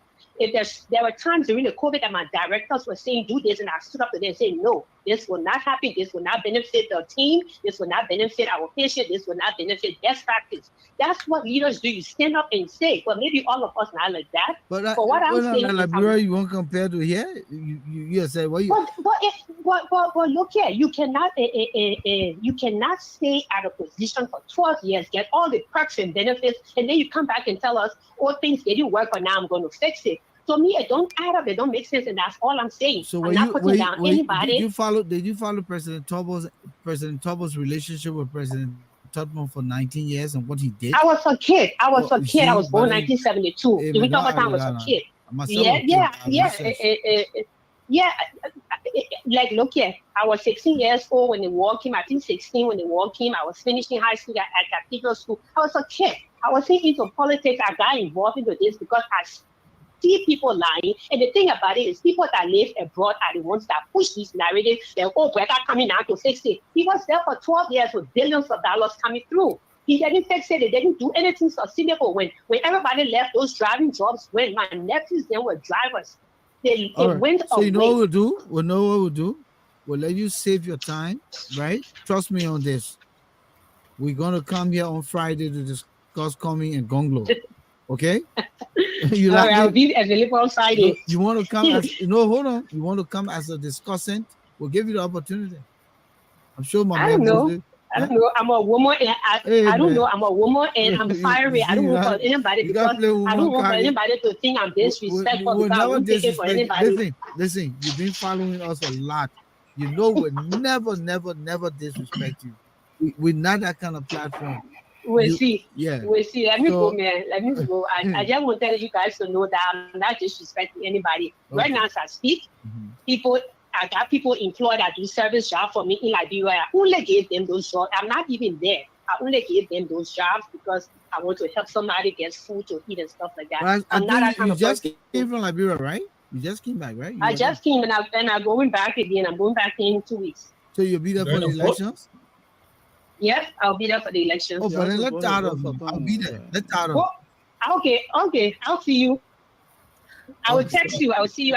I will text you. If I will text you today after behind this, send this or send it. You don't have to hide. He can come from undercover.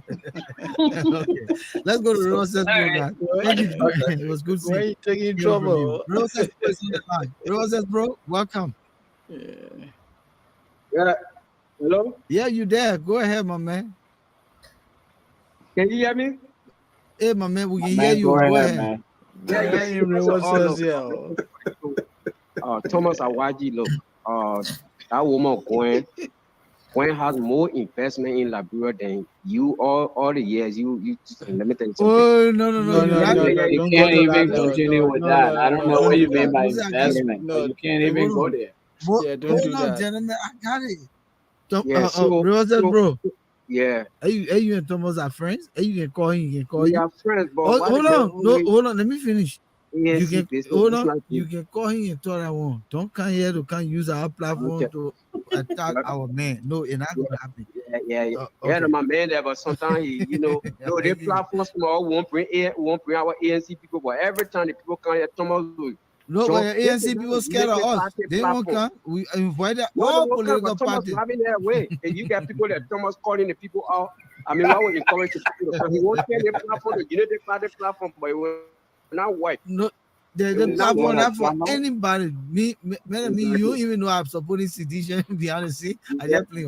But honestly, we're not here for anybody. We just want to talk the truth. Okay? Yeah, so Volcano.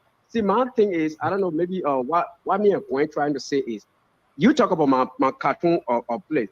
Look, this company, we build cranes, these big cranes. When you see some of the cranes, we build almost like 3, 4, 5-story building. We've been around for 150 years. That's what it calls sustainability. On-mill job. We're not saying, look, we're not trying to denigrate driver's job. All right, hold on for me. Hold on, let me put this caller in queue. The caller is calling from Rhode Island. 8737. Just hold. Caller, just hold for me. I'll come to you once Rivers Pro is done. Please stay on the line. I'll come to you. Go ahead, All right. Roses Pro. Finish up your point. Go ahead.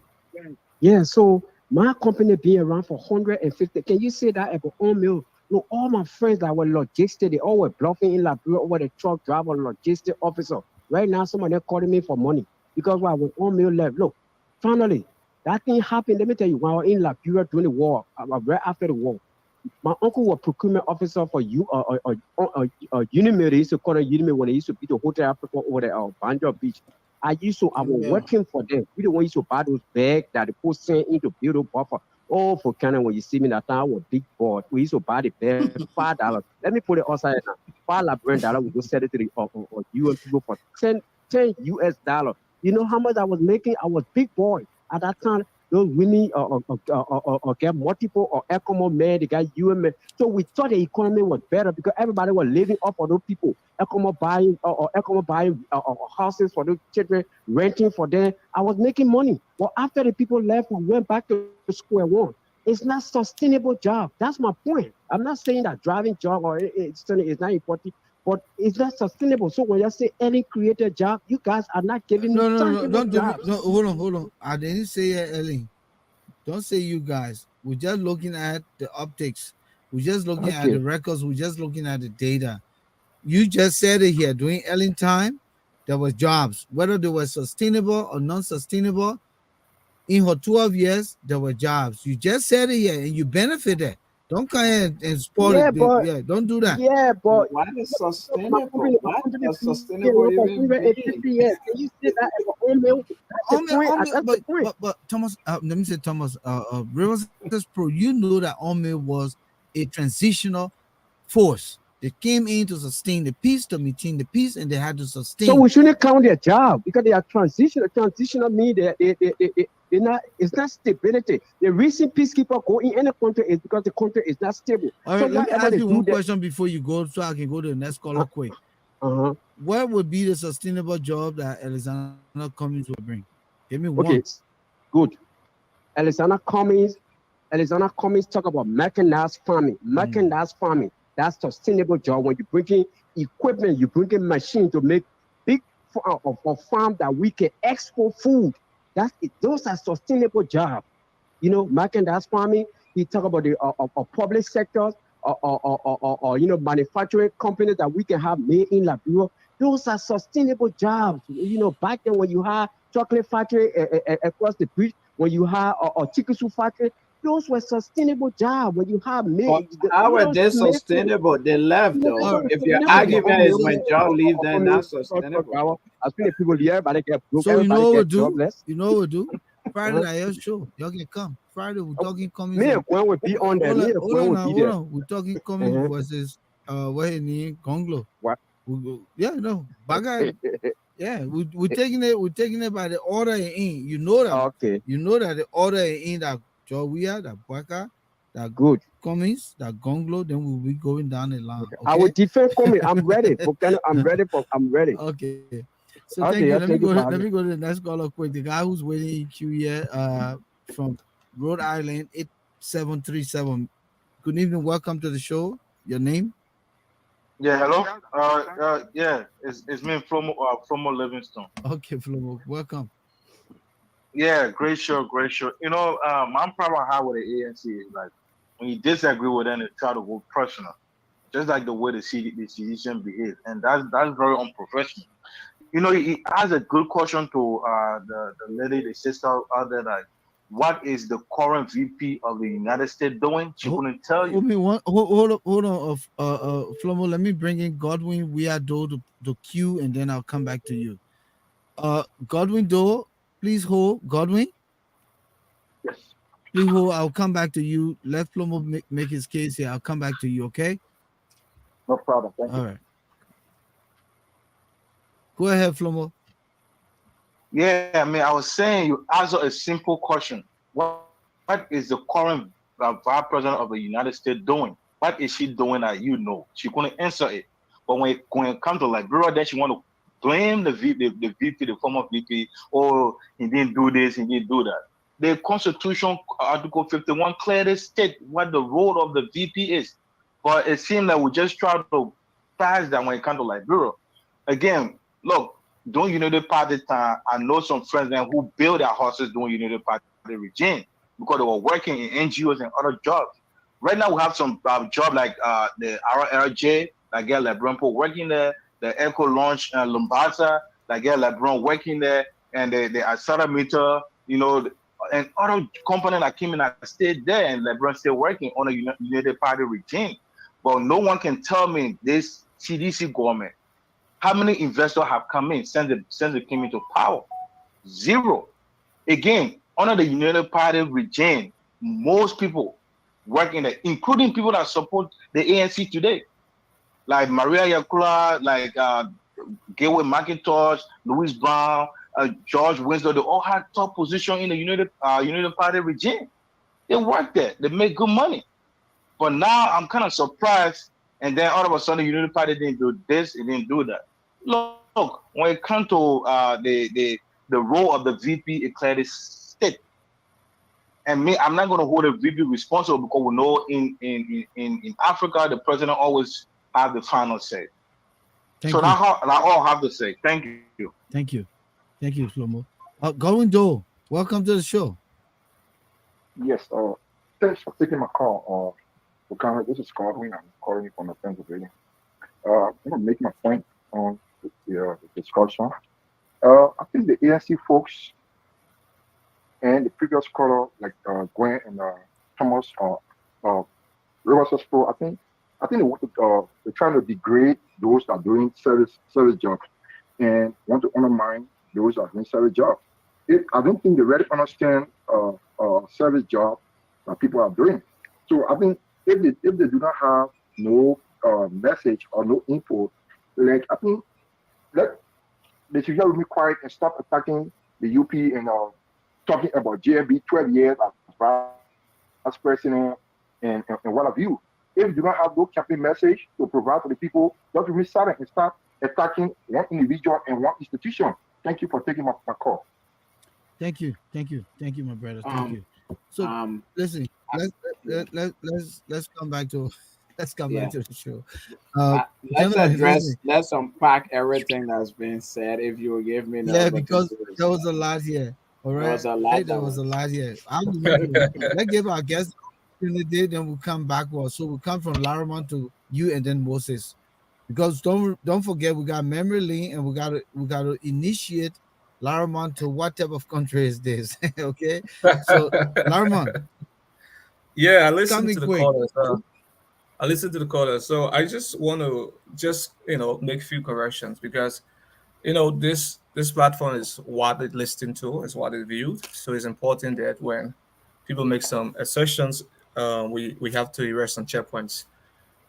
Jobs were created, it's unaccurate that jobs were created under Madam Salif government. You have foreign direct investment and a whole lot of different things that were happening.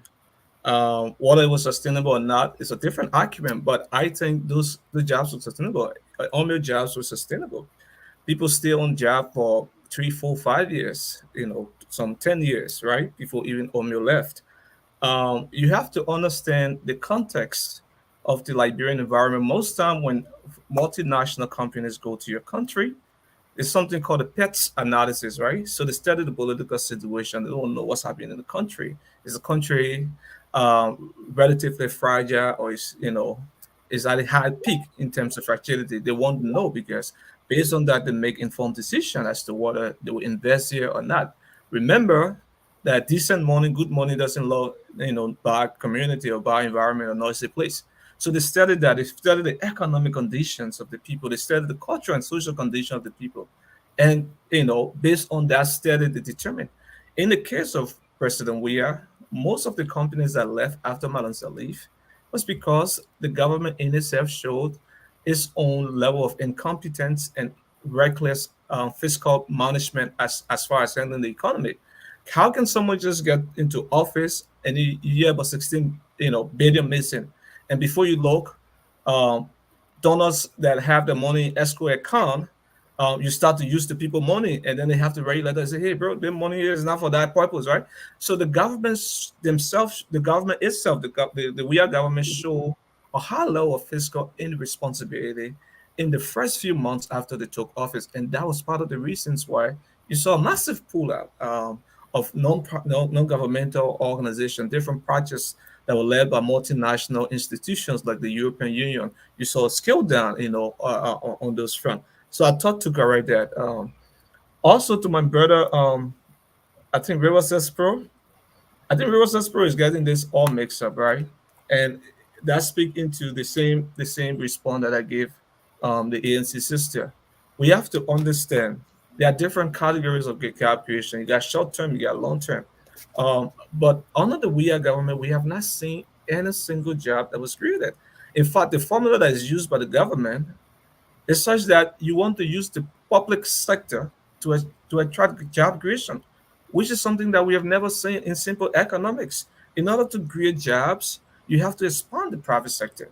You have to ensure that you create the right kind of business environment and climate that allow investment to come, and you diversify the economy. Under Mother Salif, we had premium placed on the extractive industry.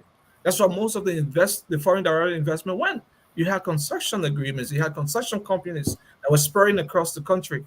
What have we seen on the WEA? Nothing. Now the brother talk about ANC plan. I'm not quite sure if Mr. Cummins has the capacity. The last time he was asked that he was going to move the budget to 1 million, he couldn't tell us how, because the process of mechanized farming is just not to say, oh, we're going to do mechanized farming. You have to have the soil readiness for that. You have to even do some, empirical study. What crops grow in certain location versus the other, right? So you can just say, oh, we'll do mechanized farming, and then you don't tell us what is crop, cash crops or non-cash crops or whatever. We have to be very scientific in our national agenda plan, because it concerns the livelihood of our people. We have to make sure that what we say out to the people is not just a talking point. And I think that's what Cummins has been doing over the last, school of his campaign, just talking point without justifiable ways and means through which he can achieve that. Um, yeah. All right. Thank you. Let me go here. So first of all, let me begin with this whole idea of mechanized farming. And first of all of the candidates in the race talk about mechanized farming. There's not even only one candidate that's talking about it. If since we're discussing Boakai tonight, let me go to what his policy says. His policy is arrest, AREST. The A stands for No, let me agriculture. correct you quick. It's not Baka, it's Baka. Hold on, it's Baka and George Weah, please. Okay, with this, yeah, okay. We're discussing Boakai and George Weah tonight, and Boakai was the factor here as to what the Unity Party government did. That's what I mean. So his arrest policy, the first A, the A in that word arrest is for agriculture, and he talks about mechanized farming too. Mr. Cummins talks about Mr. Gongolo talk about so for me, anybody can write a political platform or a speech or throw anything out there. It means nothing until you tell me the how and until you have demonstrated. So let's put that aside. I think this whole idea come and say or they say they will do mechanized farming is just things to fool people and to get votes until they can materialize. Now, let's go to sustainable jobs or sustainability of jobs. First of all, service jobs are very sustainable. Nursing is a service job. CNAs are service jobs. People have those jobs. Those jobs exist wherever around the world. Those are sustainable jobs. Agriculture sustainable. We have fires in Liberia for how many years now? What do you think those people did? They tapped trees. They drove. Those are service jobs. There's a reason why jobs leave a country. It's not because they are service jobs. Now, they keep going back to on mill. When I made the list, I didn't even mention on mill. Everybody knew on mill was not going to be in Liberia forever. But I talk about Semin Dabi, which is an agricultural palm company. I talk about how they call this other company, Golden Beryllium, which is I talk about a company in Bassa. Those are sustainable jobs. Those jobs will last. Mining jobs, those jobs will last. The reason why the jobs left, and Brother Youngton talk about it, The reason why those jobs left is because environment did not exist for them to remain in the country. It's not because those jobs are not sustainable. Those jobs are sustainable jobs. There are people that work at Firestone forever and they're still there. What do you think they did at Firestone? Some of them drove, some of them top trees. Those are sustainable jobs. So let's put that aside. On the service jobs in the United States account for 77.6% of the United States GDP. Those are service jobs. So let's not knock service jobs. Consumer spending that from service jobs is 68% of the US economy by 2022 data. So once again, uh, this whole idea that a job is not sustainable and companies close because the job is not sustainable is not true. Companies close for several reasons. One, the environment is not suitable. B, the business, they're not making enough money. Companies are in it to make profit. If they can't make profits, they'll close down. That's part of the reason why. When Simi Dhabi and all of those people left, they left because the business environment was not conducive. Let me close on this one point with service jobs. Uber, Lyft, that everybody does today, lawyers and stuff. The person who drove me to Trenton the other day to get on the train to go was a lawyer. He drive Uber. That's a service job. So this whole idea that somehow service jobs are not sustainable, it's a fallacy. It is a fallacy. I just wanted to make to address those things.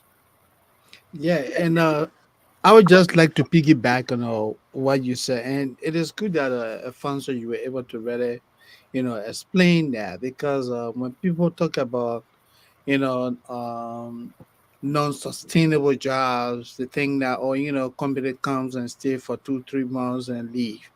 No, but all of these jobs that you made reference to, in order to sustain jobs in the country, like you said, Alfonso, and all of you have said, first is the work environment. Into this Liberia, we do not have sustainable job because when investors go to the country, what our political leaders do, they go after the investors, asking for kickback. When you are literally extorting money from people, you are driving away investors. And when that happens, that impacts the lives of your people because what? People will not create jobs. Service jobs are sustainable jobs. Everywhere you go, you're going to find people asking for what? Waiters. You're going to find people asking for what? Cooks. You're going to find people asking for cleaners. People doing everything they can. People working in factories, drivers, taxi drivers. All of these guys are in the business of what? Service jobs.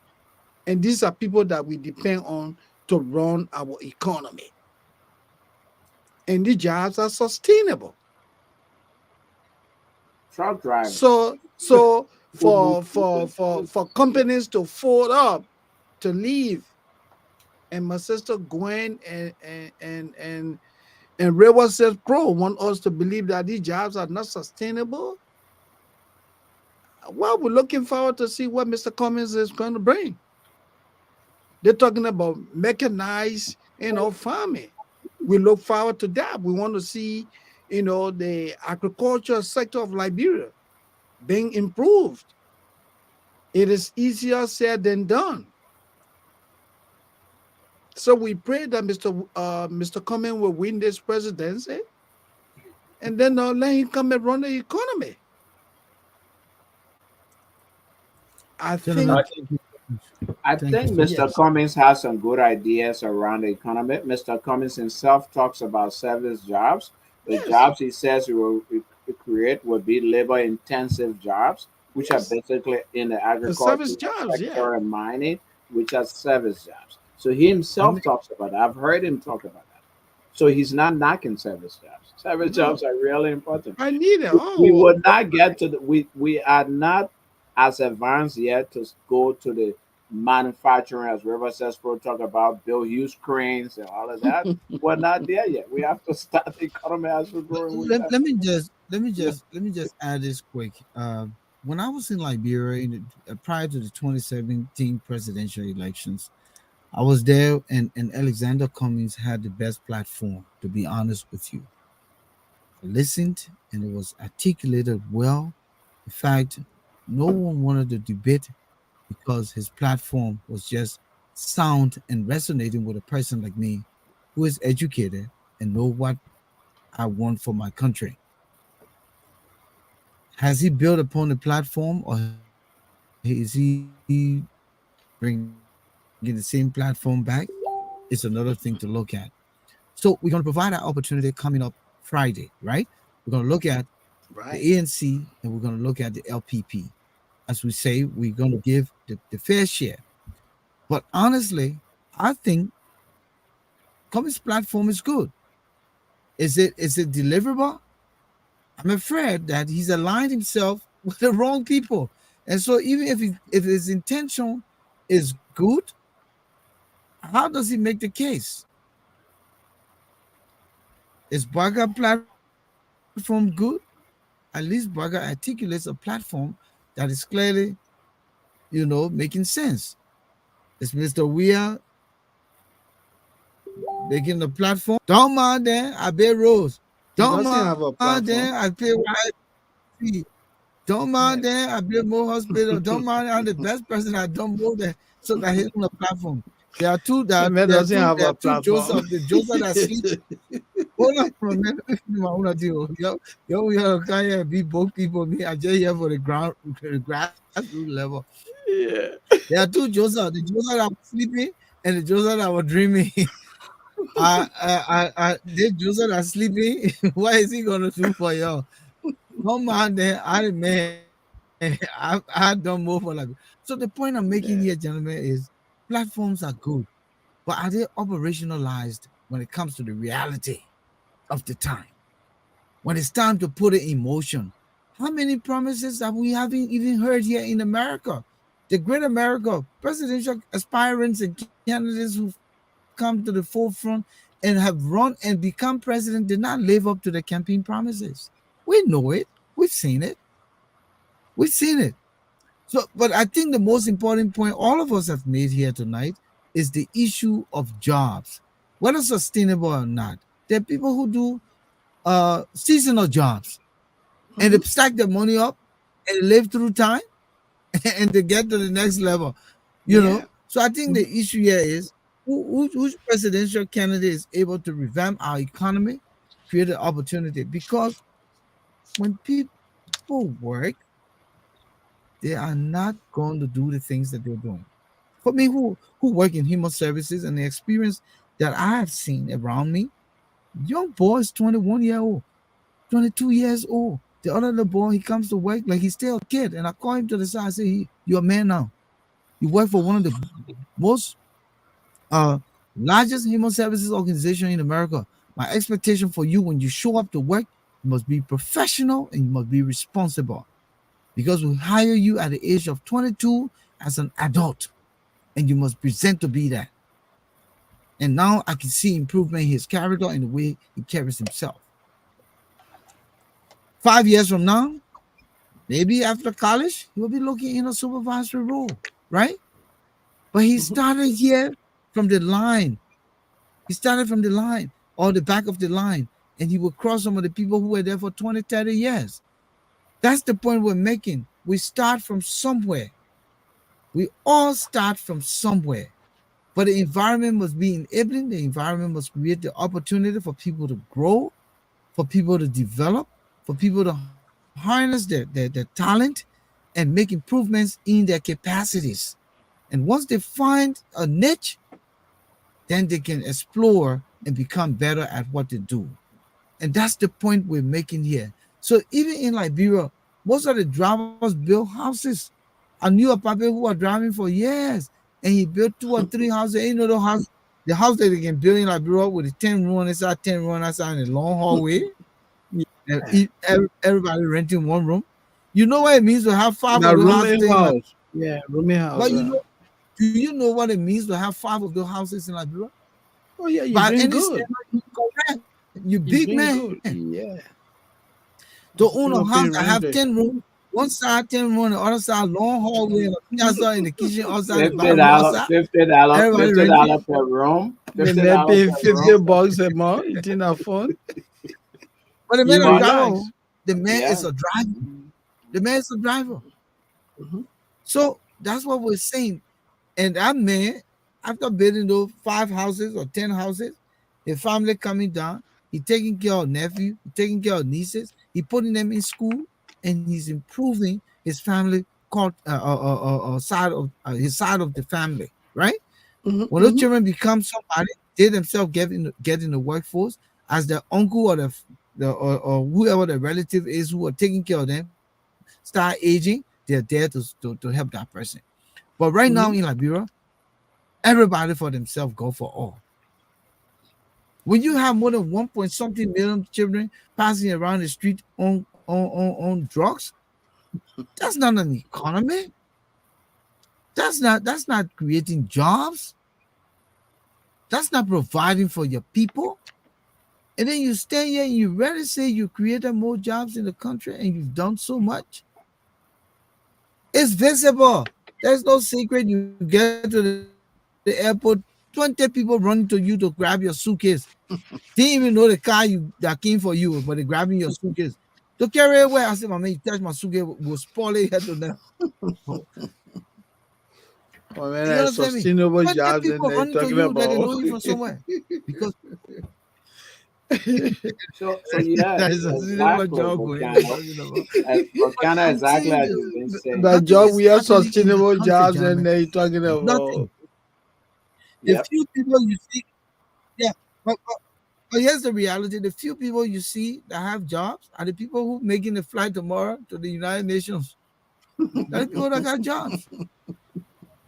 Yep. But you Yeah. cannot Arma, politicize the economy of a country. Yeah. That's ridiculous. So I mean, that's the truth. The actual citizens haven't enjoyed from the revolution, except a handful of them who are close to Weah, and they know very well that's accurate. The party is in shambles.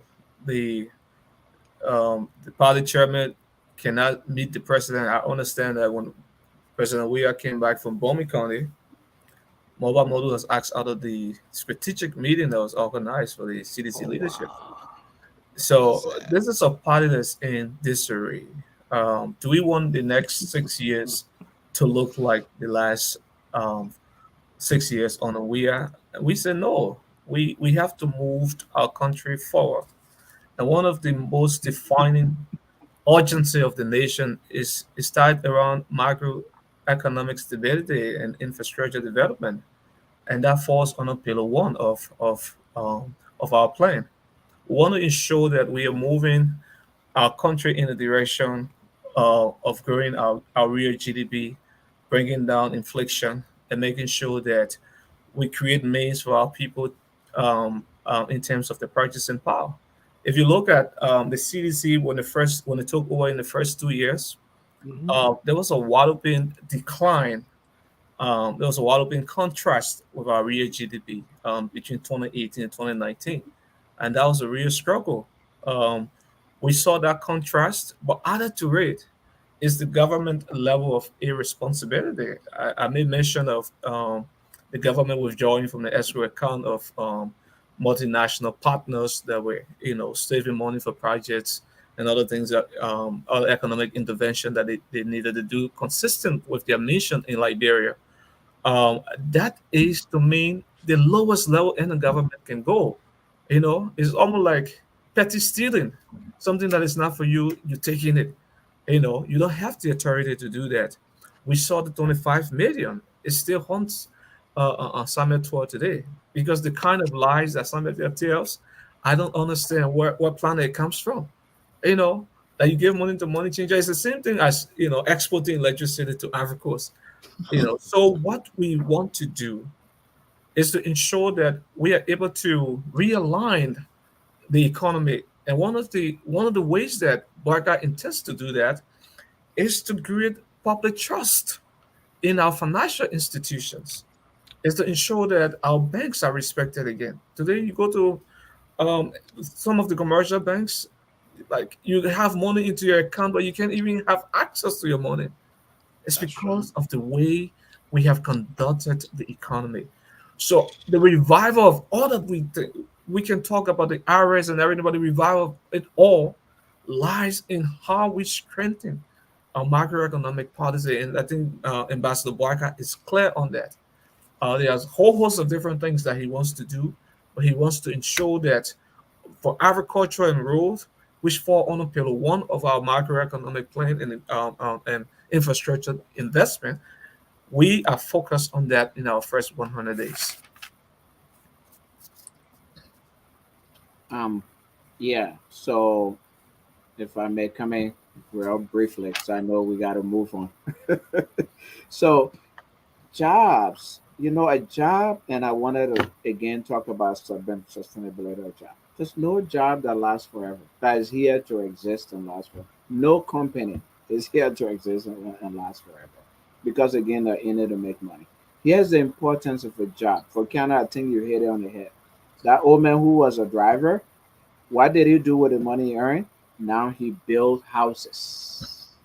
That's a business. That's an investment that happened from that one driver job. So jobs are there to contribute to the economy, and they create ripple effects.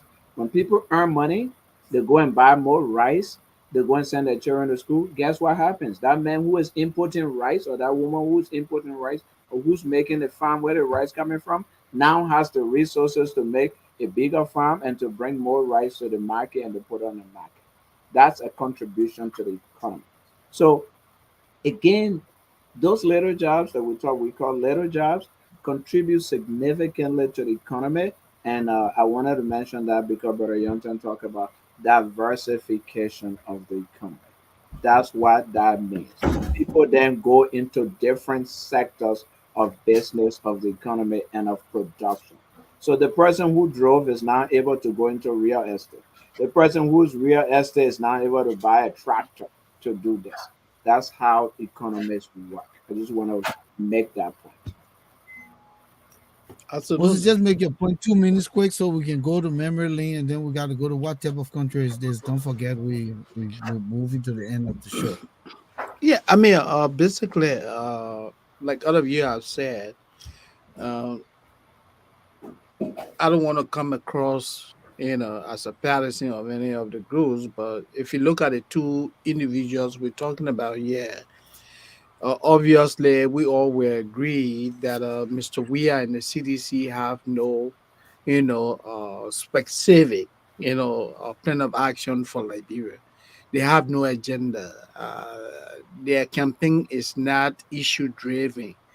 They are propagating more falsehood, and that is not good, because if you have a minister of finance who comes and tell the people, and not only Liberians, that Liberia is now selling electricity to articles, that's, absurd, because no one is going to believe that. When you have a president who comes and says, since 1847, he's the best. He has accomplished the most. That's not going to call it. So we want somebody. I think Liberians are looking for somebody who is going to be what, issue driven. Somebody that's waiting. I mean, somebody that's willing to ensure that the agriculture sector of the country is viable. Someone who is prepared to make sure that healthcare, educational sectors, these areas are all giving key attention, the rule of law giving key attention. Somebody who is willing to hold public officials accountable. Not somebody that will put you in a position and you stay there as long as you want to. Whether you go to work, you don't go to work, no one cares. Or he knows that you are a minister. And I don't think Liberians are willing to settle for that. So I would like to wrap it by saying that I think Mr. Weah and the CDC just, don't have an agenda for a better Liberia. Thank you. Thank you, thank you, gentlemen. Quickly, Flumo Livingstone saying here that Cummings worked for for Coca-Cola, but was not able to convince them to carry a factory in Maryland County, where he hails from. Uh, but Well, listen, man, we let me just shoot this right out here again. There is a missing boy in Liberia. This oh, this we called from social media. It says the public is informed that Kolako Balo, aged 19, and a resident of Oro is reported missing. Kolako left his uncle's Old Road residence on August 10th, 2023, and has since not returned. Anyone knowing the whereabouts or coming across Kolako should please call his mother, Josephine Bender, and the number is 0777404463, or inform the nearest police station. So again, another missing boy by the name of Kolako Bala. And this announcement is here on Facebook. And I told the story out here because, this is a platform. We're global, and anyone who paying attention here tonight can pick that up. And this boy is oh not man, missing anywhere but Liberia, the first oldest African republic on the continent of Africa. And these kinds of things happen when it's around the election season. So this anyone is knowing the sad, man. whereabouts of Aku Balo should please contact his mother or the police. Thank This you. is really sad. So let's go to memory lane here tonight, written by A. Sumo, The Missing Link, a Till Gap. Now, we as Liberians have a new community called diaspora, aka known as diaspora Liberians. The Bible cautions us that we should train our children in a way so that when they grow up, they won't depart from it. Also, it is said that if ye knows not where that cometh, ye knows not where that goeth. Knowledge is incomplete when history is absent. That's a quote from Sumo. To the diaspora Liberians, when was the last time you sat your children down to teach them Liberian Pidgin English and history? Y'all remember when a man used to approach a woman for love and the woman would first answer, I hear it?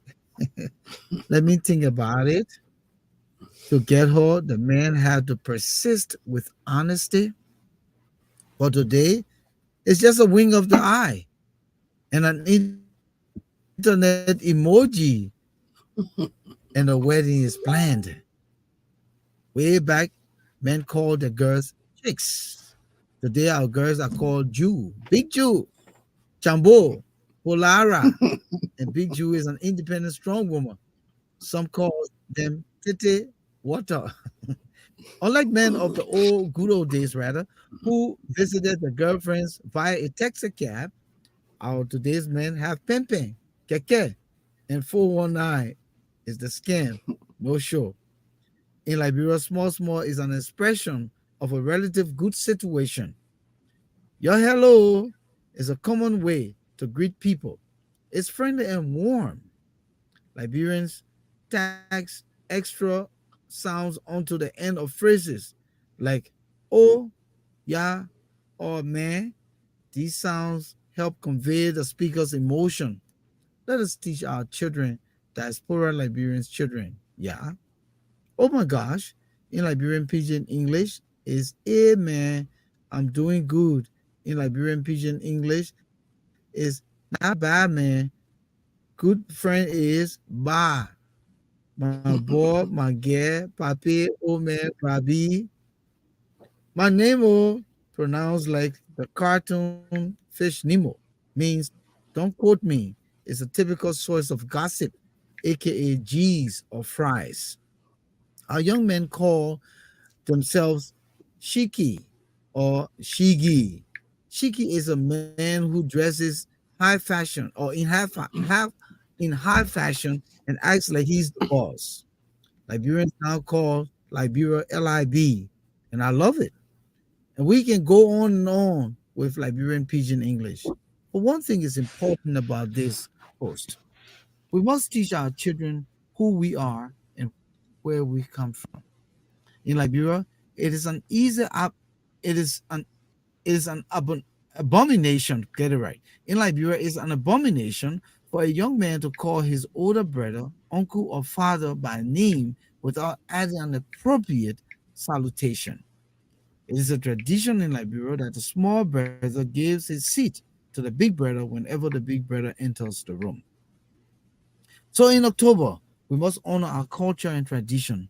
Let us give seats to the big brother in the room. As we go to elections, vote wise, vote your future, vote Liberia. Manimo, come in peace.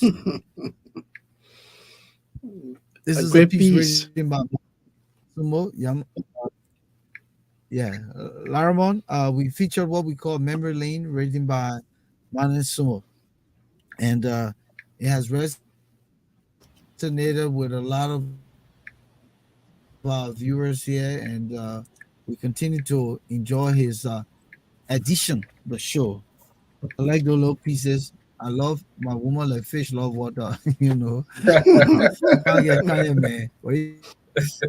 Why you acting like that for? Like acting like that. Yeah, I Yeah. think I think it has a lot I of mean, how you acting Liberianness, so? you know.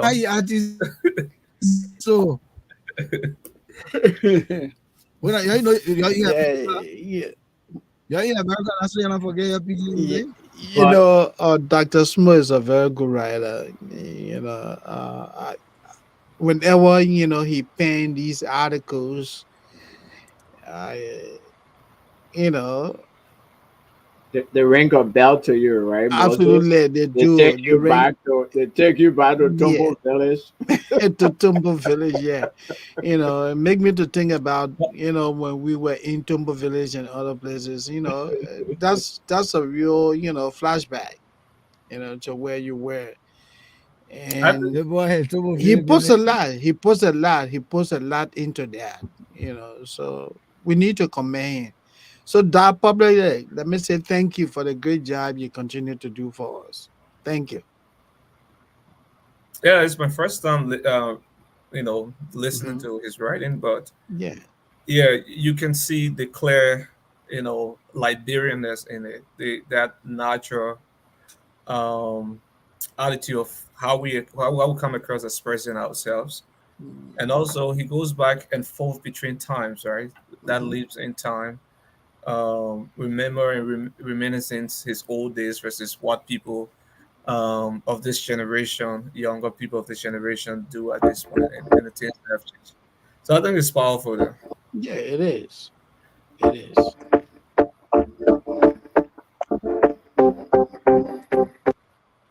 Sorry guys, I'm trying to cue this stuff here and the crap is just bouncing up around. Go ahead. You were saying something, Larima, or you done?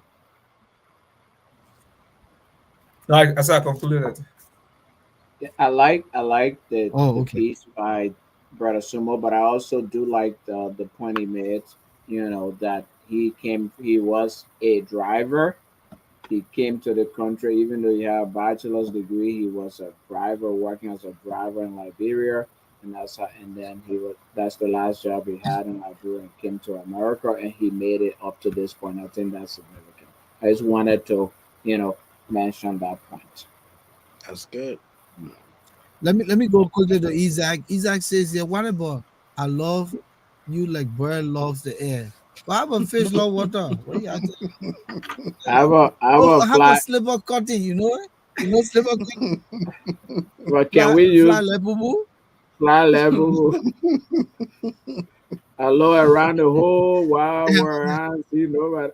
But yeah, I know around the whole wide world. When you been you right on GS Road and Tobo Village, they say you been around the whole yeah, you didn't go brusquely go here to know it. They Around say the they world. run the whole world. Yeah. been around the whole wide world. I see nobody like you. Yeah, my man. Yeah. I mean, there was no way you could verbally approach a girl when we were growing up. You had to write a letter. And you know Yeah, where I used to get my rhymes? I get my rhymes on No, the love music.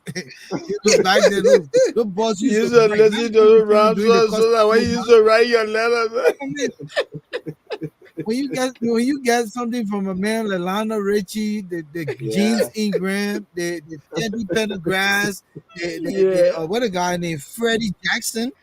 You got love Rams or man the boss. I mean, you put your stuff together. The girl would say, "Let me think about it." But the next day, you got your first kiss. You know?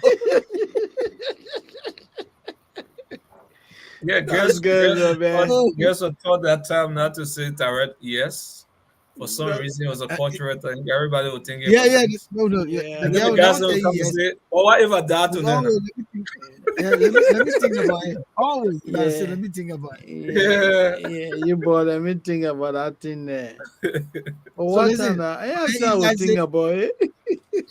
listen, Isa said, I remember the beginning of those love letters. Dear mommy, it gives me a great opportunity to express these few words of mine.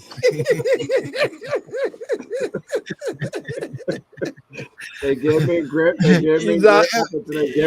pleasure. Yeah. I still remember those days. Yeah, Emmanuel Jackson, you're right. Larry Graham, 1 in a million you. Yeah, Larry Graham. And we have guys like Peter Cetera. Oh man, listen, man, music is not what it is today. You know, we had the best R&B and ballads and love songs that you just take the lyric and just go to the girl and it's over. It's over. You know, but gentlemen, thank you so much. Manisumo, thanks for the memory lane here tonight. Well, it's time for what type of country is this? And let's go to that segment.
So quickly, gentlemen, before we get to it, Michael Booth says here, and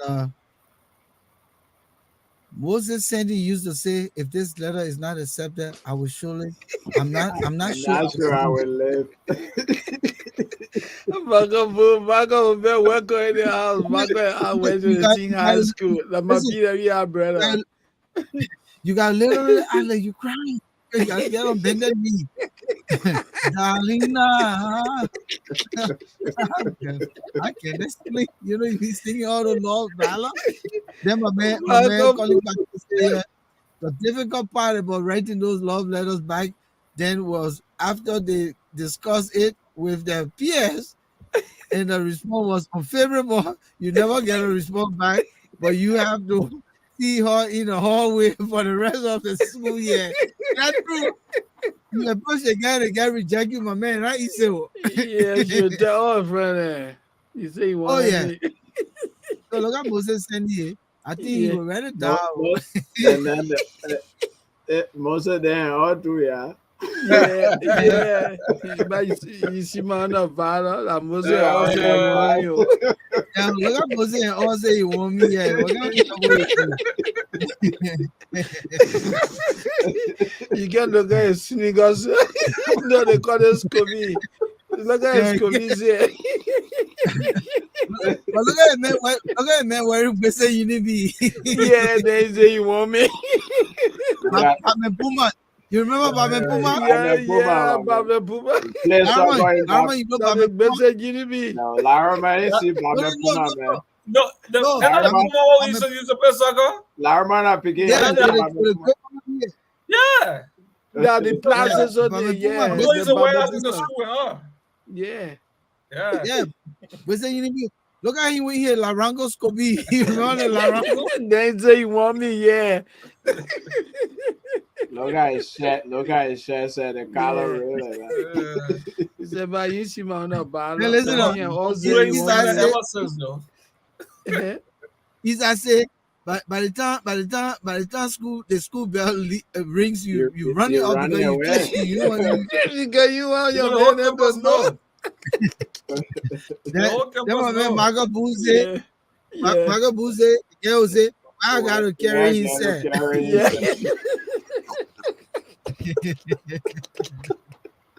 Should I'm on a ball red bag?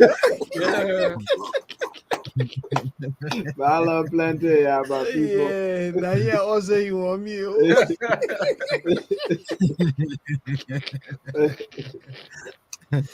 Oh God. But I remember the days, man. I remember them like it was yesterday. Like we that were on the campus, you know, together. They were kind of, it said, You know the sad part about it, Moses? Moses, you went to BWI, you were on a mission, so you were stuck with that shame. Yeah. People are like, oh, we could change it because we were set up. But with them, you know, every day you're right to see people, man. Yeah, the mission situation was kind of tricky though. Oh yeah, but man. You got to find one small error. Yeah. Everybody know everybody. Yeah. Whether you like it or not, man, when that thing come on you, man, everybody will know about you. But I used to make my own. I used to cut my own easy. So if I know I want this girl, I'll go and run my man D on it. So really? Yeah. Then her response will tell you, right? So you can't talk for yourself, you can't talk for your friend, and you should be interested. Maybe I like your strategy. I like your strategy, man. Yeah. Maybe that you the one that, but you took your little appetite. So by the you say you can talk for yourself. So, but you get you know what? Just forget about that man. You ready? But man, so don't go yet quick. Just get off quick 5 minutes before you go. I see you want to leave, Larma. But let's start with what type of country is this? What type of country is this? Is the segment that we discuss the humorous part of our country and what's trending in the country. What type of country is this? As part of the ruling party's campaign, they use a CCTV camera footage at the airport, slow the frame down, and make it seem as though an opposition, the most formidable opposition, is walking like a zombie, and he's sick and heading to Ghana to seek medical treatment. What type of country is this? What type of country is this that the ruling party has nothing to run on, but it's so desperate that it's reaching the most powerful candidate, Dev. So they go on about, everything just about how we're down. The toy casket, all of that. What type of country is this?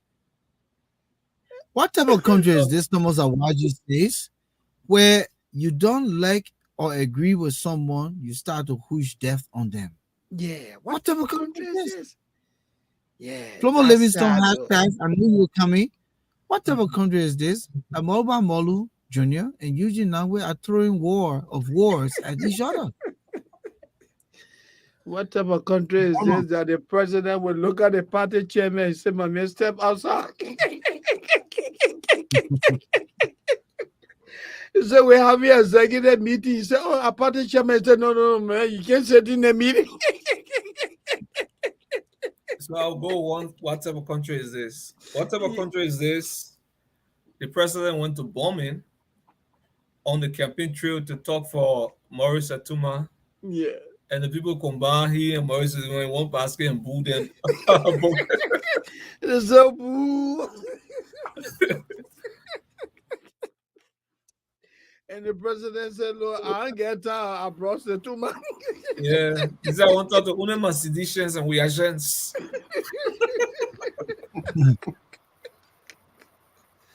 Jesus. That's an interesting one. What type of country is this? Oh, what type of country is this? Okay, go ahead. What type of country is this? The population of the whole country is 5 million, but CDC took 17 million citizens out of poverty. out of 5 million, we took Yeah, 17 now we million. ask Liberia. But the men got 17 continents, so Yeah. all the Everything, other one in there. yeah. Everything the people that always do extra Liberia best result.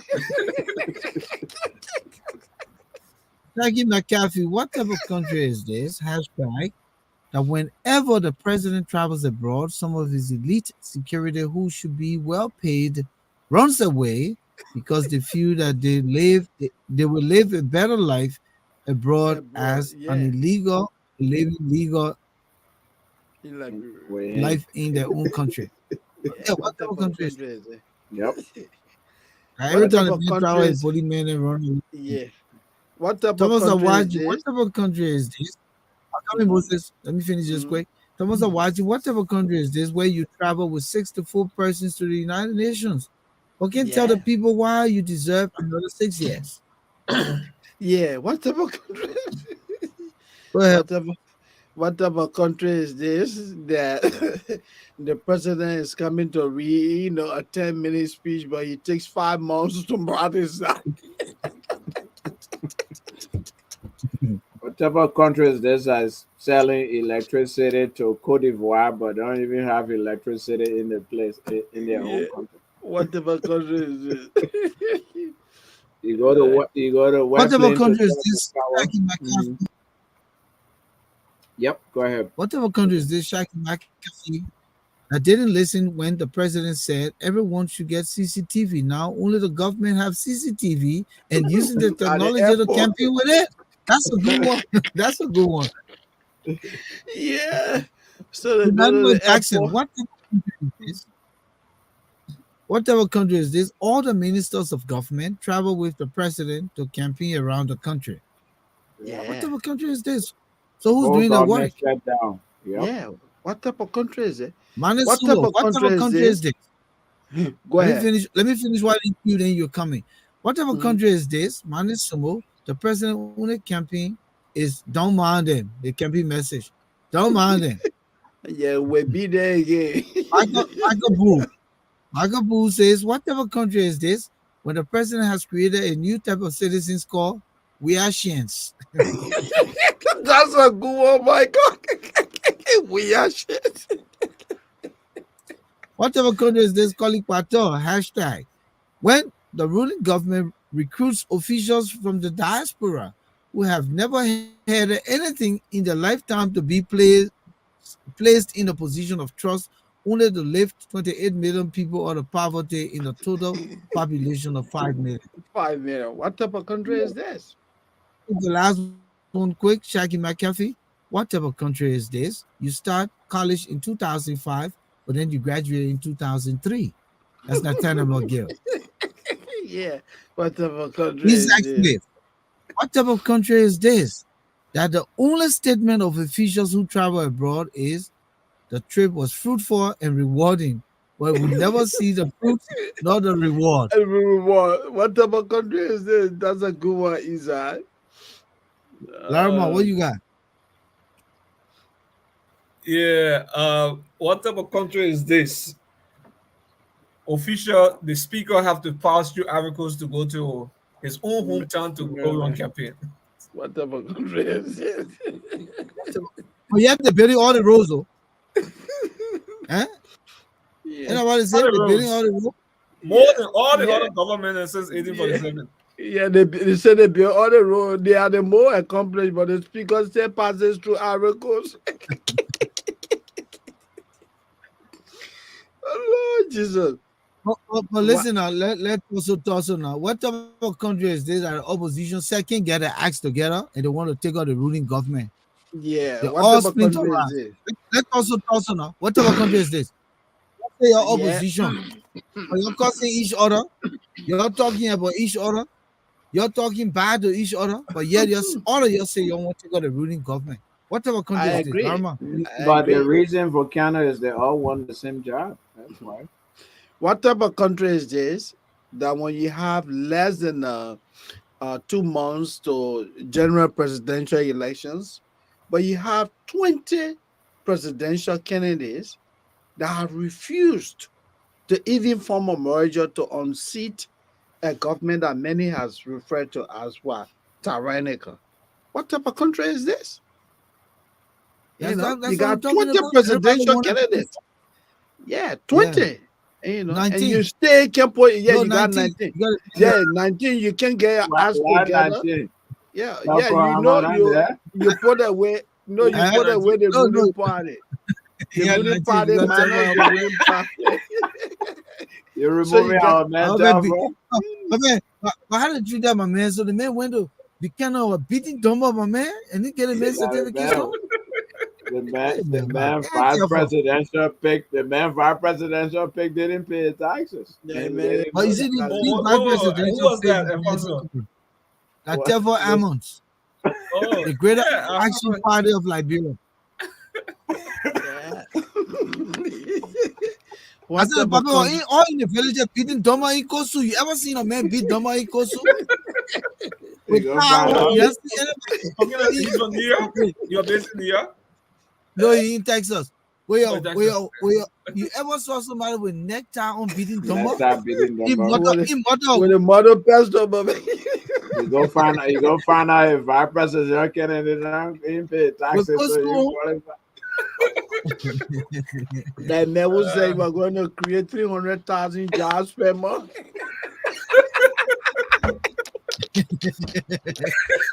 What the- And Oh you, my God. and you make sure that you say everybody, he said when you brought 300,000 persons per month, and everybody will go to school, they only work for 6 or 7 hours a day. That took a welfare. That And took a then they will welfare go to seminar school like and they will real. go to school from 12. Everybody, all government worker will go to school. Yeah. Then who does the job? All right, let's take the few so we can wrap up quick, gentlemen.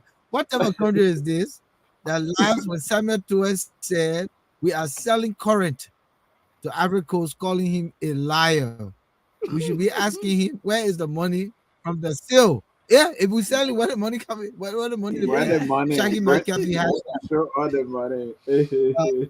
I think my man, we got to go man, to Pele, 12. Let man, me get us some of that money. Oh. yeah, Milipele Sumbo says, what type of country is this that instead of ANC supporters explaining their platform to the Liberian people, they are attacking the former VP Boakai for his role in the UP government? What type of country is this? And Manus they Sumbo, coming, what type they of country coming is Friday. this? What type of country is this when elections are not yet held, but the president finished making his victory song? Oh, really? The song is Yeah, out there? yeah. They Oh, wow. Thomas Awachi, what type of country is this where you gather 5,000 people at a rally but nowhere to use the bathroom? No bathroom. Yeah, no, I What type mean, of it's country common. is this? It's common, yeah. What type of country is this where Michael people Boo. call, yeah. Let me finish. I got Mhm. so many. Moses, let me finish the ones in queue.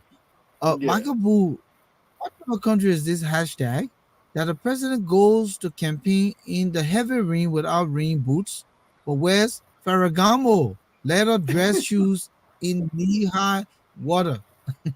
Yeah. What type of country is this? Emmanuel Jackson, what type of country is this? Campaign season, legislators in rush to pass a contract for 25 more years for B Mountain Inc., Grand Cape Mount County.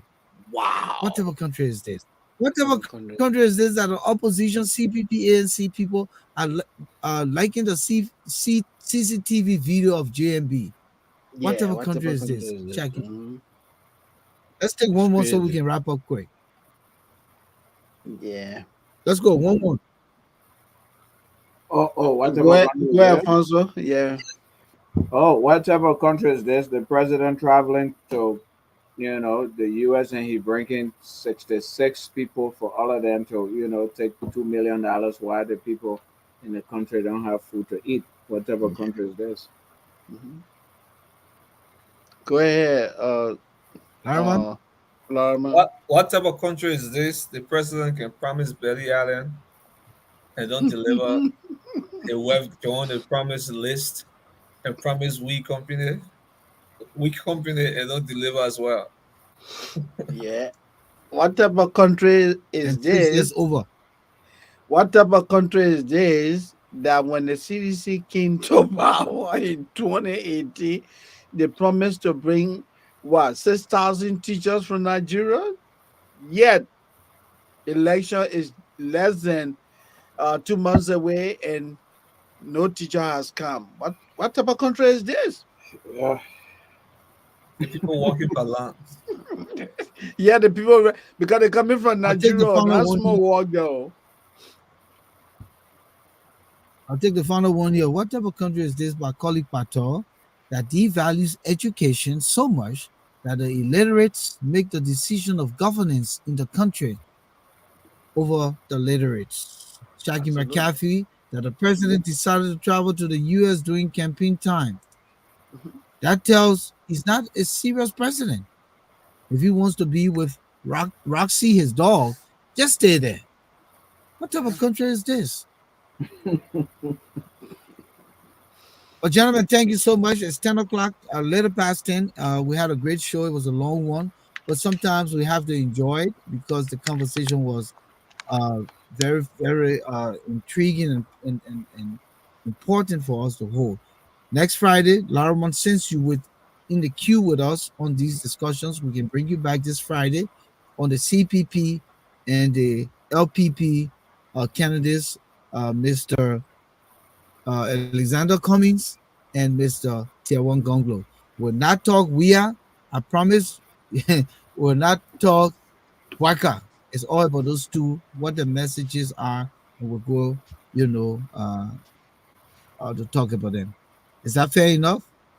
It's Yeah, fair it enough, is. but I got the class reloaded on Monday, Wednesdays, and Fridays. Oh, Yeah, okay. that's when we come on. Yeah, Okay. Okay. Okay. Yeah. yes, sir. Yeah, that's All right. okay. It's Between Tuesdays and understandable. Yeah. We Thursdays. know you got to be on the other side. Yeah. Yeah. Well, let's see. Let's see. Yeah.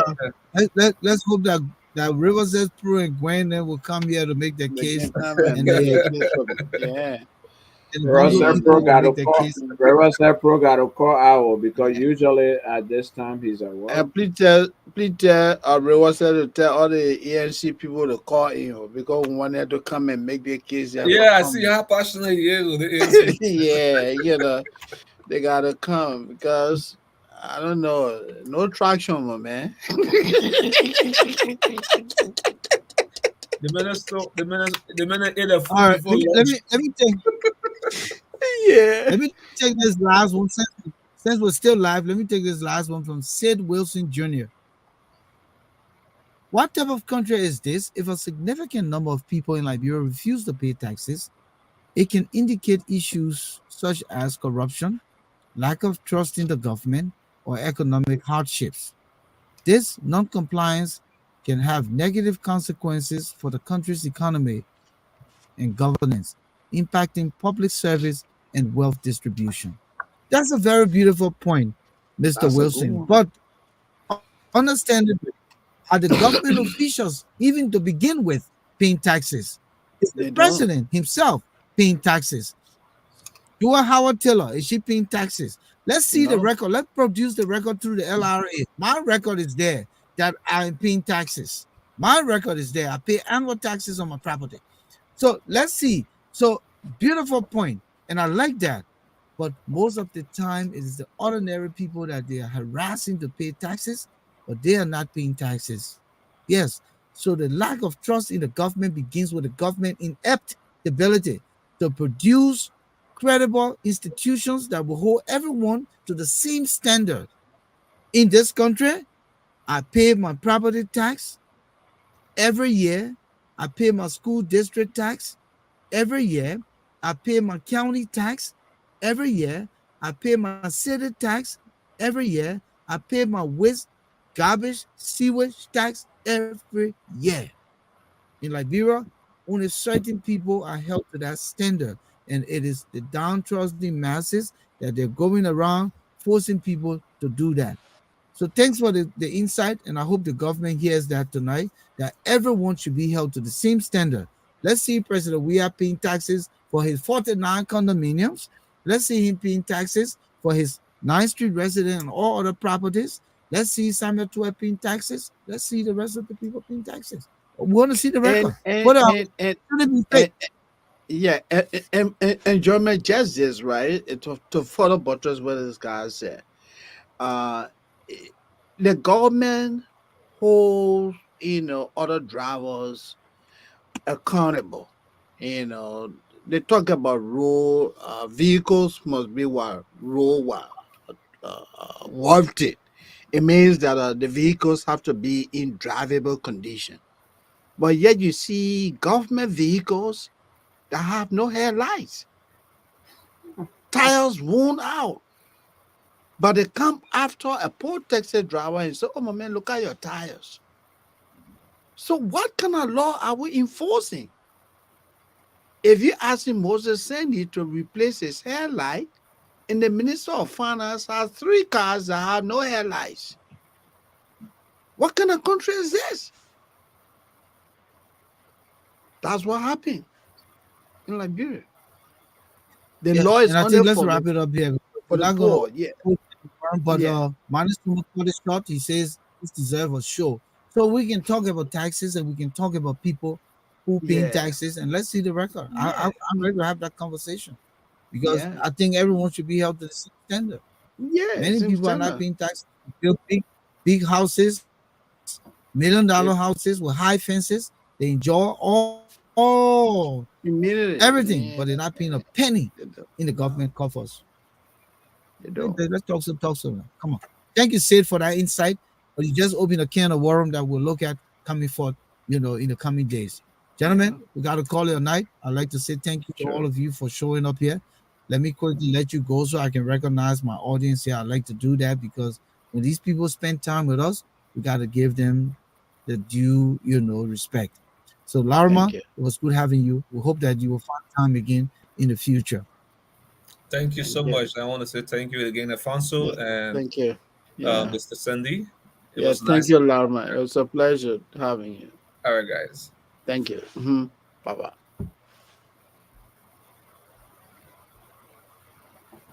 All right, gentlemen, let's go of you so I can recognize these folks quickly and call it a night. All right, man. Thank you, guys. Look forward to seeing you on Friday, Grace of God. Thanks. Mhm. So quickly, let me just recognize Emmanuel Jackson here tonight. Thank you for joining us. Manis Sumo, Shaggy McCaffey, Sid Wilson. Good to see you here. Kalik Patel. It was good having you on the show tonight. Flomo Livingston, as usual. Michael Bobby Boo. It was good seeing you. Thomas Awaji. Midipile K. Sumo from Missouri. Isa Smith, my brother. Thank you for joining us here tonight. It was good seeing you here. Would like to continue to encourage all of you to share the link, share the word, invite others to join us. Sometimes it's about the content, and it's not about the numbers. What we talk about here is to push the conversation for our country's development and its growth. And we'd like to say, G. Gwen John Smith, it was good seeing you and hearing from you tonight. Thank you for joining us. Be here on Friday.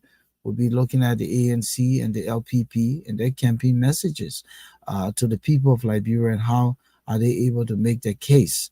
So we hope that you will be here with us. Godwin Weah, it was good hearing from you, my brother. Good to see you as well. Lamin Tayi, thank you. Thank you for coming through. River says Pro. I know you're still in the backstage working hard, but it was good seeing you. Hawa Soko, thank you. Brazilian monks, it was good seeing you tonight, Brazilian monk. Thank you for coming through tonight. Some of you guys come and go. So when you come back, it's a pleasure to have you. Fergie Monyu, thank you. Thank you for joining us here as usual, my brother. You've been a major contributor and a viewer of the issues room. We say thanks to everyone for coming through here tonight. It was a pleasure having all of you here in company. And we just say thank you to my man Raymond Clark. I say thank you for being here with us. Adolphus McCready, the legendary Liberian architect. Thank you. I'm a Freeman. Thank you, everyone. Good night, and it will be back here on Friday, God's willing. Have a good one.